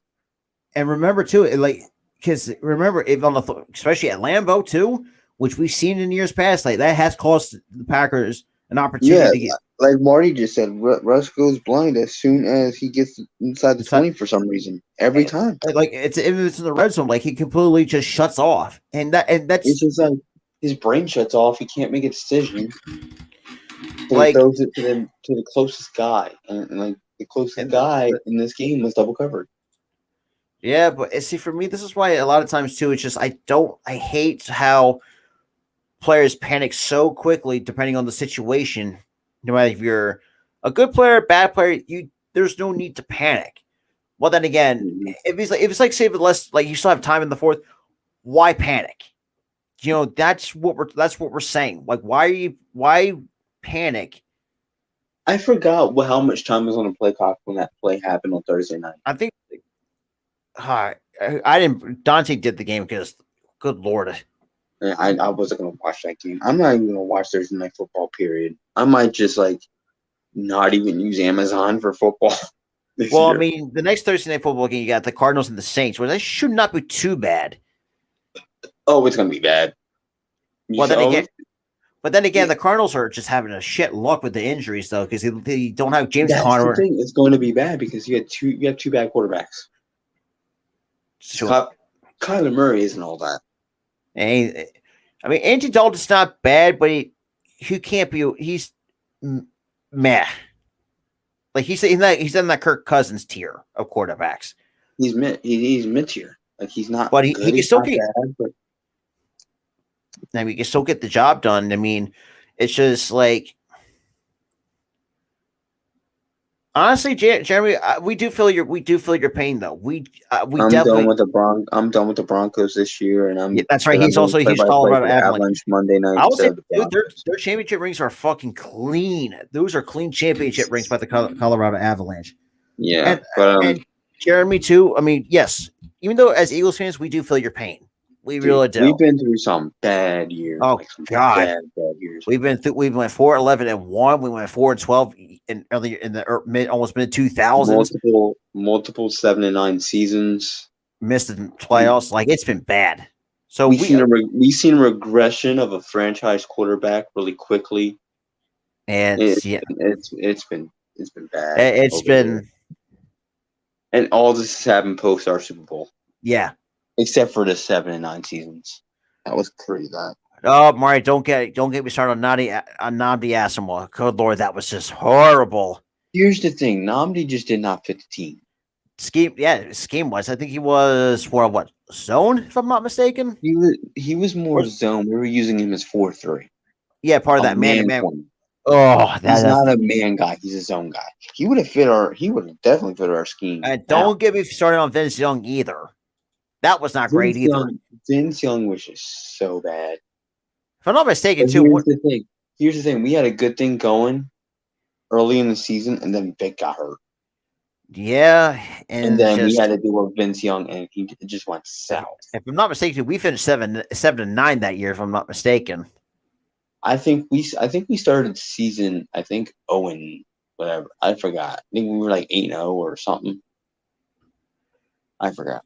I could have most of us can agree with that. That Hackett was way over his head on what he was getting into. Yeah, the Broncos as soon as they got Russell Wilson, championship team. Like this is why a lot of times I hate people overhyping teams because you don't know if it's going to work out or if it's going to just completely backfire. This is why for me and Tyler, we don't overhype a lot of crap, especially here's the thing. For us, it's not football. For us, it's basketball. The Sixers, they overhype us so much. Championship contenders. And we completely shit the bed. Second round exits every year. Despite the fact we finished top 5 in the Eastern Conference and it's either first or second round exit. Nothing changes. So he has had some real winner moves. What exactly are you talking about? Are we talking about the Eagles, the Sixers, Phillies? What are we talking about here? I think Eagles, absolutely, this past offseason. How many games does Philly need? Well, for the Phillies, you need one to knock out the Braves. We need one more. We need one more win to knock out the Braves from the playoffs and go to the That's a very championship. good question. From what I saw, I mean, oh God, That thing was to the moon. I wasn't even measuring it. I'm like, that's it's the gone, way that gone. because you looked at how the camera angle was, it looked like he went past to where that like onto Ashburn Alley, not past like where the batter's eye, but it looked like he went to the right center past the brick wall in dead center field. And that's what, a good 500 and something, or 490 something, like 450, 460, give or take. Yeah, it'd be like 450, 460. Oh, that's right. So Tim Patrick then went to Williams. Good Lord. I feel definitely bad for you, Jeremy. I really do. Because Randy Gregory, I think that was a really sleeper pickup, even though, and it's funny to see. Oh, Jesus Christ. 16 deep inch. Good Lord. Yeah. This season's pretty much a wash. That reminds me of the 2018-2019 Eagles. Yeah, you're not wrong. We just kept getting injury after injury after Yeah, so injury we've been in that boat before. Injury. It was just so bad. So we understand that part. I mean, shouts to some Astros fans coming through as well. Like I said, I mean, you took advantage of the Seattle's mistakes. There's really no what else to. This is the best way we can put it. It always came down to one pitch too, and it sucks. And it's the same batter. Oh my gosh! And especially you have a team like the Mariners. This is the first postseason. They didn't win. Oh, I think you're. What? No, I'm okay. I'm still here. Oh, I don't know what happened. You said team, and it just froze. I just had a brain fart. But like I said, I mean, you have a team like the Mariners. My apologies, because I had another brain fart on. God, Tyler, you're gonna have to start keeping how many times I have a brain fart, because good Lord. No, so you gotta make a brain fart counter. I wish, because God damn, it's just like. But back to what I was saying before that brain fart just occurred. With the Mariners, if they get swept, I mean, we know that Houston has been a better team, because you got a team like the Mariners. This is the first postseason in over 20 years. Yep. Like, there's a lot. I mean, Seattle could definitely build off of this for sure. It really does. With the Mariners, though, I mean, yes, the Robbie Ray choice for me, I wouldn't go that far. But like Jeremy said, like, can you really cut deep into and how deep the Astros truly are, especially on all facets of the game? Probably not. It's just like, in Seattle, I know it's going to be pain to see if you get swept, but look at it this way: you finally broke your 20-year postseason drought, right?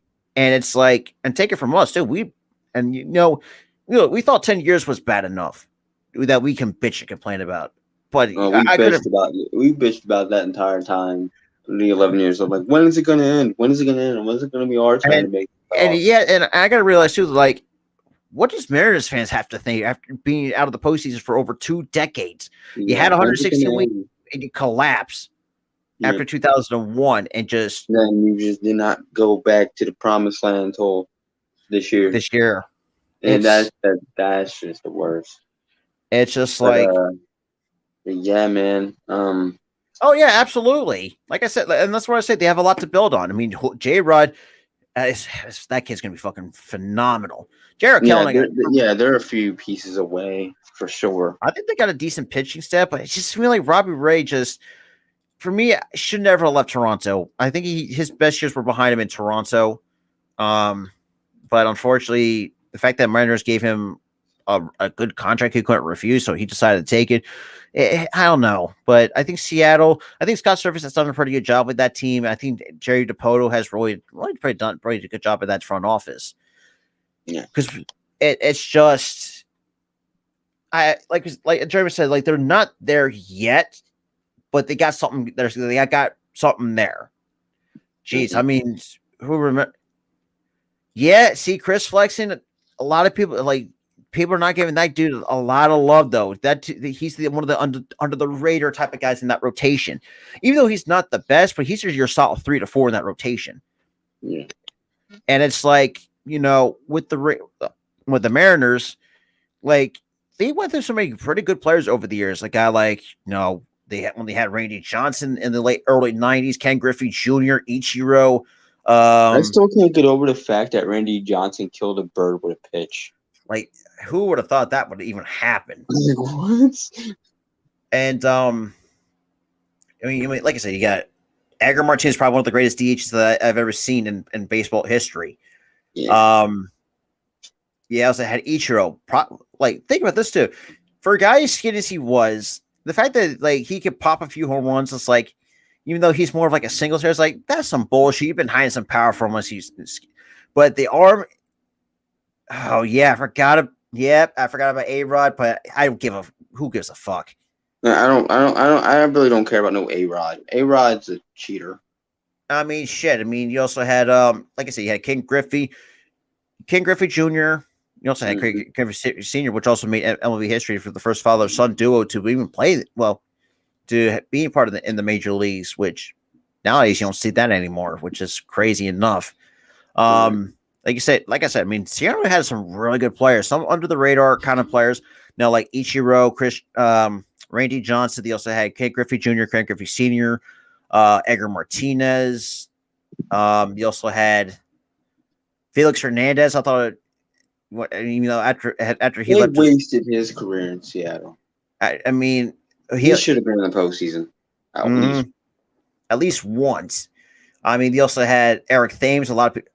I'm surprised. I mean, I remember he was there, skinny Eric Thames, before he got all jacked up from the days in Korea. You also had you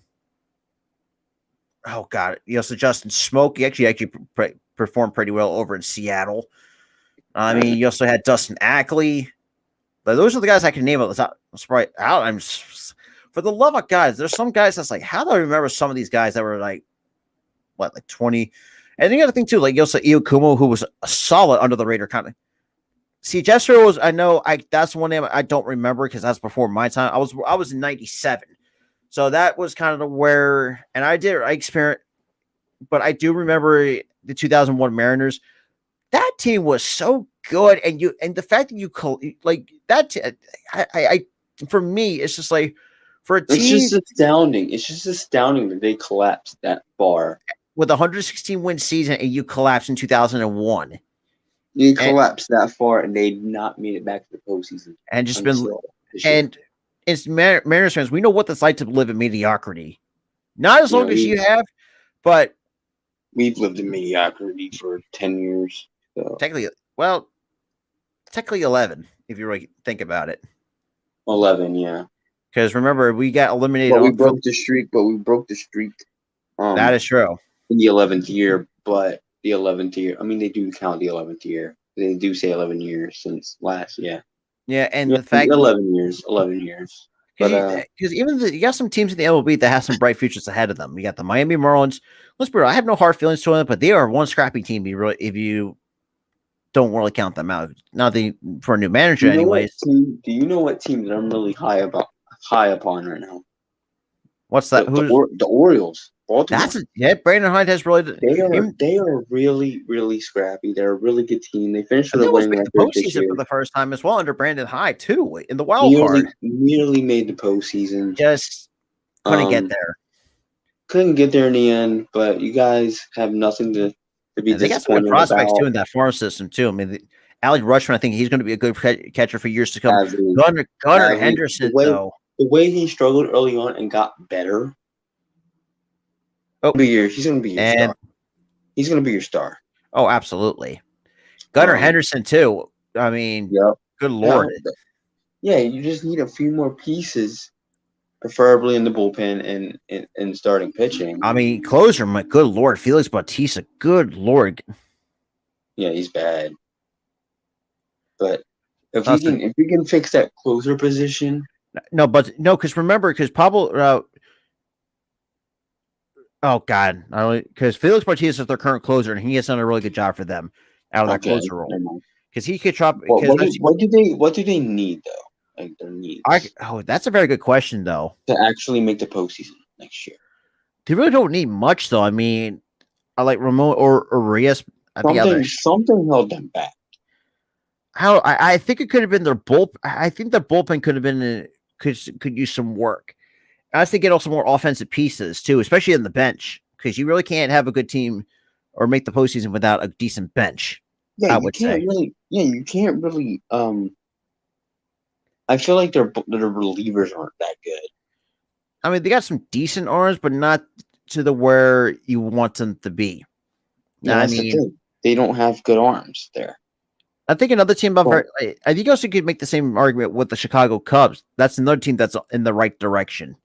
yeah, but they're just starting a rebuild. They're going to be bad for a few years.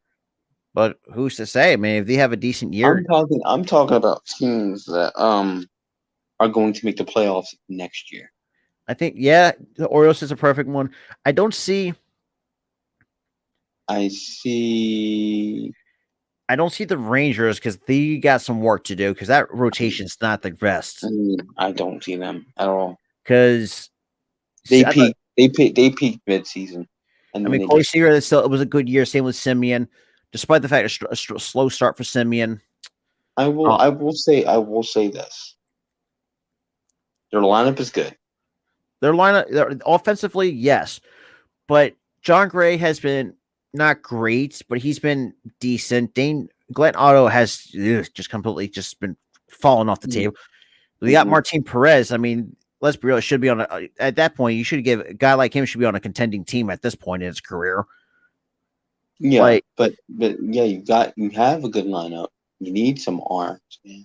You need some arms. It's just pitching. If you can get the pitching, y'all can make the playoffs. Because I mean, I'll give it 2 years. 2 years. Because remember, you must think too. Back in 2011, they could have had a World Series championship if they didn't blow it against the Cardinals. Ever really think about it? Because that team was pretty good too. With Adrian, when you still had prime Adrian Beltre, Elvis Andrus, you still had Mitch Moreland at first. You had Rod Washington leading that team, leading that club as well. So I mean, I'm trying to think who else can I see. Whew, that's a tough one. You know what? I'm going to give it. Like I said, I think Miami. I think have a chance to have a chance at the postseason. I don't. I do not at all. Really? I don't. They may have looked scrappy, but they're still a bad team. Then again, they play harder in the postseason to play spoiler, or they play harder at late in the season to play spoiler. I mean, all bad teams do. We saw that with them against the Brewers. But we swept the heck out of them early in the season. The Brewers they're not a good team. I don't think they're going to get out of their way next season. If not to mention too, that also when we swept them, that was the first time we actually know how to beat the Marlins. That was the one team that gave us struggles the last handful of years. Yeah, because we were always terrible, and it was always the bullpen that screwed it up. Yeah, I'm trying to think who else. I gotta see this because, like I said, Orioles. I think I feel is number one. But that's the thing I can think because I know I've seen other teams that know how to make the postseason though, which is crazy. The only teams that I see making the postseason are the Orioles, and that's it. Yeah, you're not wrong because I mean, I would say. I mean, I think I didn't want to say Toronto because I mean they're a playoff contender, but for some reason, Toronto made it to the wild card. So they're already in. But the thing is, like, there's always something that holds them back, though. That's the problem. And it's just like we saw that the bullpen just never really did much to really help. Because remember, in Game 2 in the wild card, the Blue Jays were up 8-1, and they just choked and lost 10-9 to the Mariners in Game 2 and swept their season. Right. And there's some work to do with Toronto. There's some work to do with Toronto, but I'm talking about the bad teams are going to be good. So I'm actually going to take that missed this year. I'm not talking about the teams that made it. It is too. I can agree with that. You have Brandon Woodruff and you also have Corbin Burns, the top two in that rotation. And the fact you have Christian Yelich, who's not been himself, let's be real, at this point of it, that Christian Yelich fell off. He was talking about falling off a cliff, man. I mean, he fell off. I think after that broken kneecap that he suffered, like he has not been the same ever since then. Yeah, but if he was healthy still and didn't suffer that broken kneecap, we probably would have been sent home. We would probably have been sent at home for an 11th year. Yeah, but it's But- just But and luck was on our side. We won games that we and needed just to. Brewers just were just not that great. They fell off at the end. I feel like another bad team I can see making the postseason. Damn, it's really not that much to choose from. Let's be real.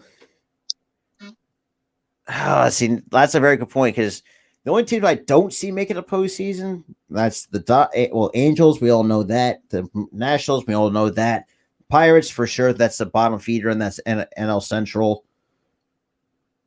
See, that's tough though. I mean, you have teams that have potential to make the postseason, but like the Rockies, I don't really.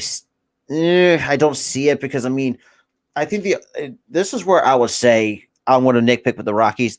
You overpay for Chris Bryant. The dude has well, you're not wrong. If the Yankees, If the Giants get Judge, it's over. No, it's not. You know why? Gabe Kapler. yeah, Gabe Kapler. That's it. yeah. Enough said. Oh yeah, oh yeah. And like the Yankees would be stupid enough to let that man walk. Yeah, he's gonna get his bag. And the fact that of what Judge did, let's be honest, it's one of the best seasons that we've seen. Judge, not just Judge, but any baseball player have done. But no, I don't think if they get Trey Turner or Judge, they're making the playoffs. No, their pitching isn't that great. I mean, their pitching's not great. Their coaching is trash with Gabe Kapler. You have two guys from that World Series team are getting up there in age, Brandon Crawford and Brandon Belt. Let's be honest, Brandon Belt can't stay healthy. I mean, the only one that's been so far consistently healthy now is Brandon Crawford, and he as good as a defender as he is, but offensively, not the best. He's taken a step back offensively. He used to be great, but now he's just not.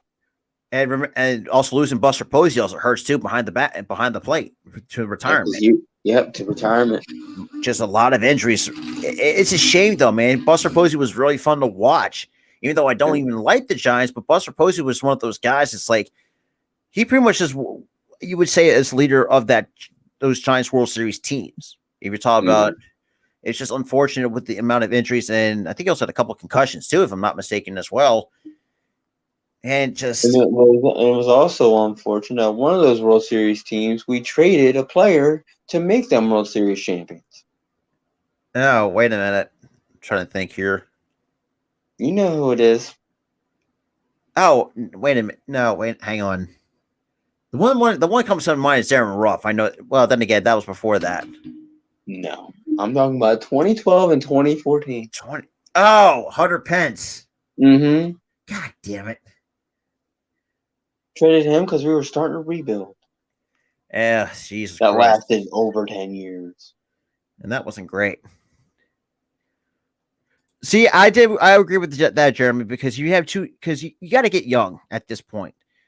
And if I'm Crawford and Belt, you have to realize that your times are going to come to an end. You're not going to play until you're 40. You're not going to be like a Derek Jeter type or Rivera that's like spent over 20 plus years. Because we saw Crawford's still great defensively, but if you saw in his offense game, his reaction was a lot slower than in years past. Yep. You know what I mean? That's what happens when as you get older as a baseball player. You just don't. You're not the spry person you used to be. I mean, we saw it with Robinson Cano, and before he got popped for PEDs twice, you big dummy. And ever since then, he boosted his own stats because he was getting old and he was regressing, so he just popped the PEDs. And ever since then, just been led back in mediocrity. The man hasn't even been in the league, I don't think. I mean, he's in the league, but he's in the minors. That too. Evan Longoria. I mean, even though with a decent season, I still think he's got to at some point he's got to hang it up.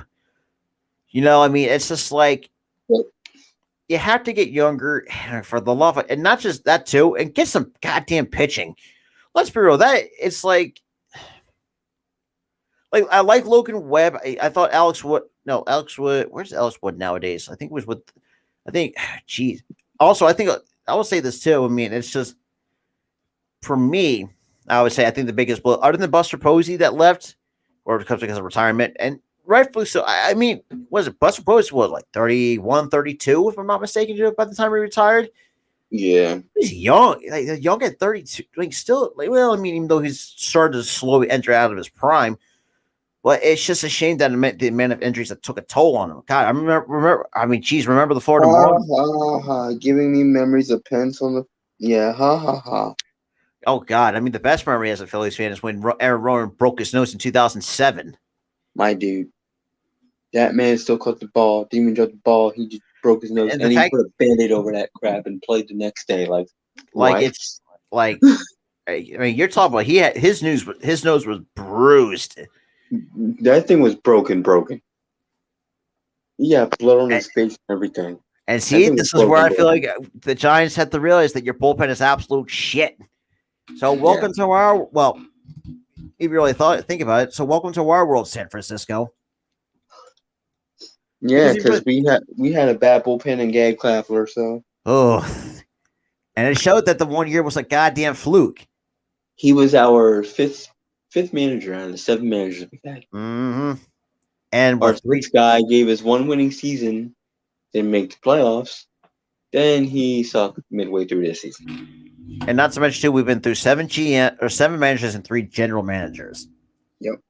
And then 11 dang years of mediocrity. We're on our 4th, if I'm not mistaken, too, with Dombrowski, but we are 4th. Which is Dombrowski technically isn't our GM. It's Sam. But Sam Foley really hasn't done shit as a GM. But that's Dombrowski is pretty much making the moves. Yeah, the manager sits there. I'm GM. So pretty much, he's not even recognized by the media. At that point, you just give Dombrowski the GM title at that point because he's making moves like a GM. Yeah, he's just GM. Like Sam Foley's just there. It's just a placeholder. Never hear from the guy. So, I mean, and that's a very good point too. Like we've seen that the bullpen has not been great, and we know that the Diamondbacks are bad. And as a Phillies fan, I mean, good Lord, every time we play them, it gives me Vietnam flashbacks. Oh my God! Late in the season, the Diamondbacks somehow just play harder, especially at home. And it's because they're trying to play. That's a very good point. Kevin Goswell was one of their best guys in that rotation. Yeah, Kevin Goswell, and they let him walk to Toronto. Yep. Well, I think it's time for us to wrap this up. But my buddy Tyler's getting tired over here. But no, I'm not getting tired. I just, Yeah, but we've been doing this for like 2 hours, 3 hours. But I mean, it's fun though. Fun. But yeah. So for those, we're going to see some more postseason baseball tomorrow, Saturday, maybe Sunday. If there's some games that it's going to be some game 5s for some teams, but we'll see what happens. And then we got Sixers opening night on Tuesday night. So come back and join me. Are they going to be nationally televised? They're on TNT. Yes. Because I can watch it. I got it on my Roku. So man, you wanted to pop on with me? Yeah, I'd pop on with you on Monday. I appreciate it, Jeremy. Oh yeah, thank you for showing up, Jeremy. If you like Colorado Envelope, because check out Jeremy by the Case by Case Sports Show. Yes, I mean, look. One final thing, it's just like we feel the pain of Broncos fans, and we understand the frustration. Look, I know listen. Also, Sam Bradford had a tendency to throw picks in the red zone too. Yeah, unfortunately. God, that's the one guy I wish never came to Philly. When unfortunately that was the goddamn case. But because Chip freaking Kelly did it. And tell me, and I'll say this too, that we go compare comparison too. Like the head coaches were not great. No. So I mean, we've been there and we've done that. So I mean, shit, we did Put it this way. You know how Josh McDaniel was back in 2010? Oh God, yeah.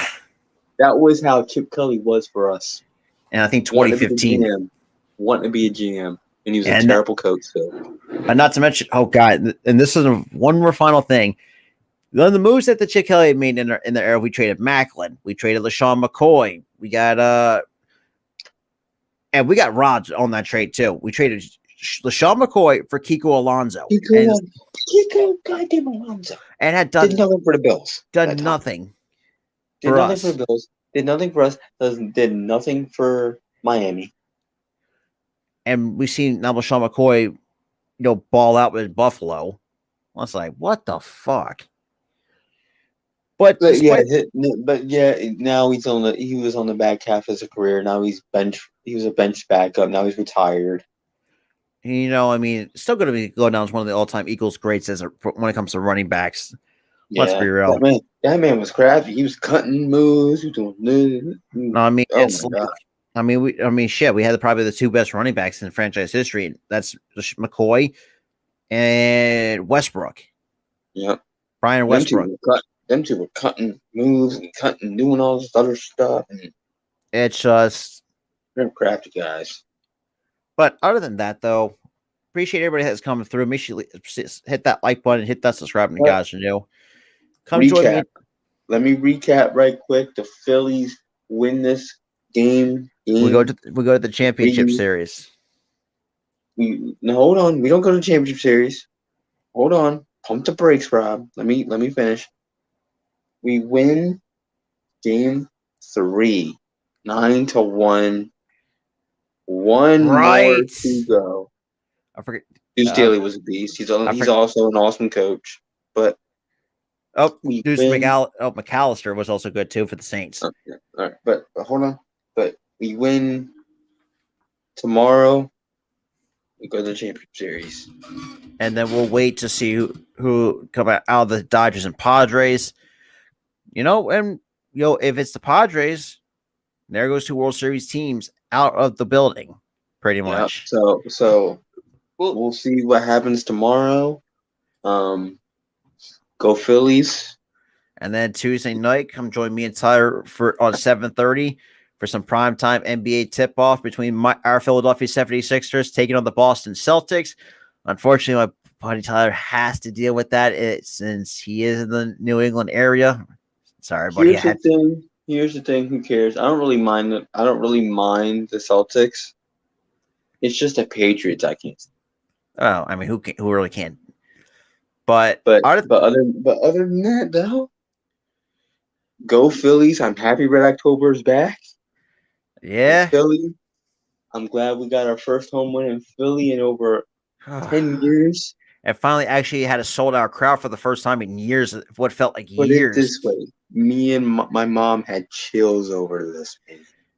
It still gives me 2008 vibes where we're just like, you hardly ever see one empty seat in the Citizens Bank Park. Literally part the Red Sea.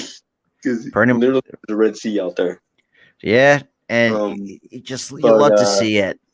You love to see that. The crowd was rowdy. I had a few friends there. Which is cool. Awesome game tomorrow. Game 3. No, game 4. Never mind. I don't know why I said game 4. My brain broke. I'm sorry. Yeah, because we've been here for over 3 hours. But yeah, game 4, the deciding game for us. If we win, we're going to the championship series.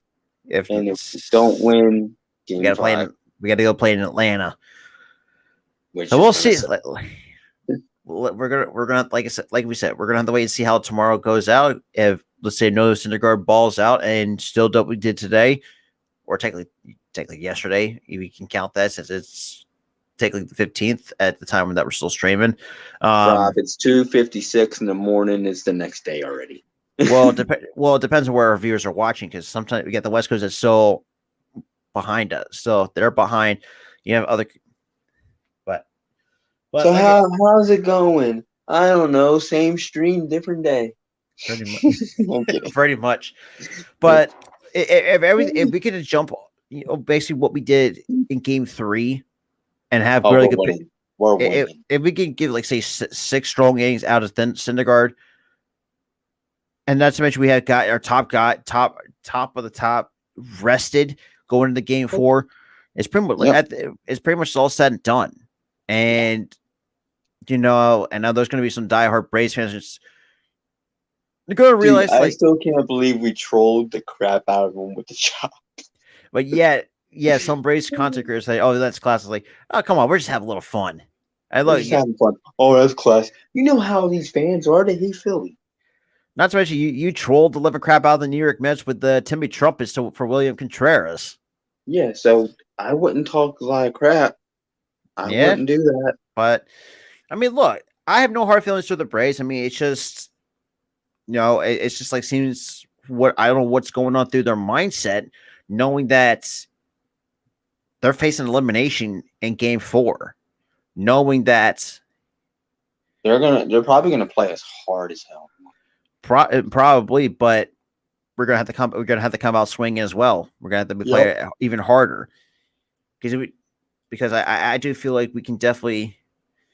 I mean, Acuna Jr.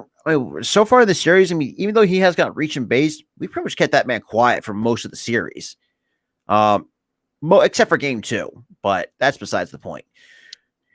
But it's just. But yeah. Other than that, though, we got nothing for you. I'm over here yawning like crazy right now. So we're gonna at least I get to sleep in for a little bit because I got work at 3 p.m.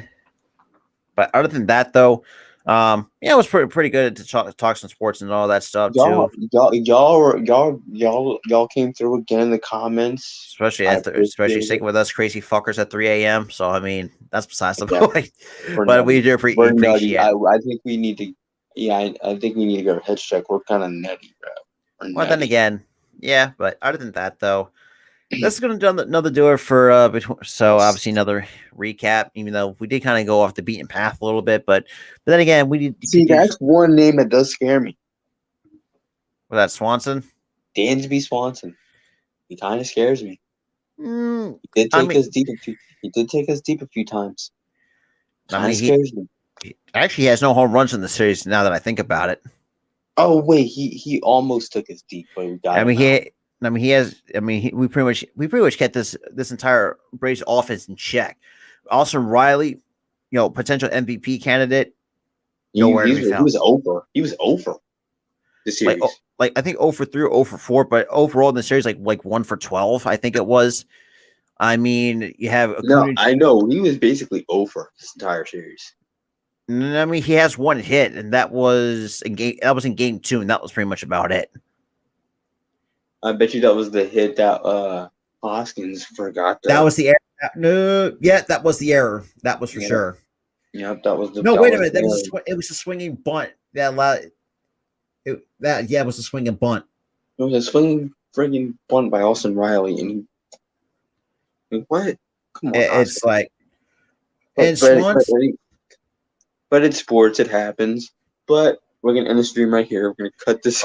But with that being said, we'll see you guys on the next one.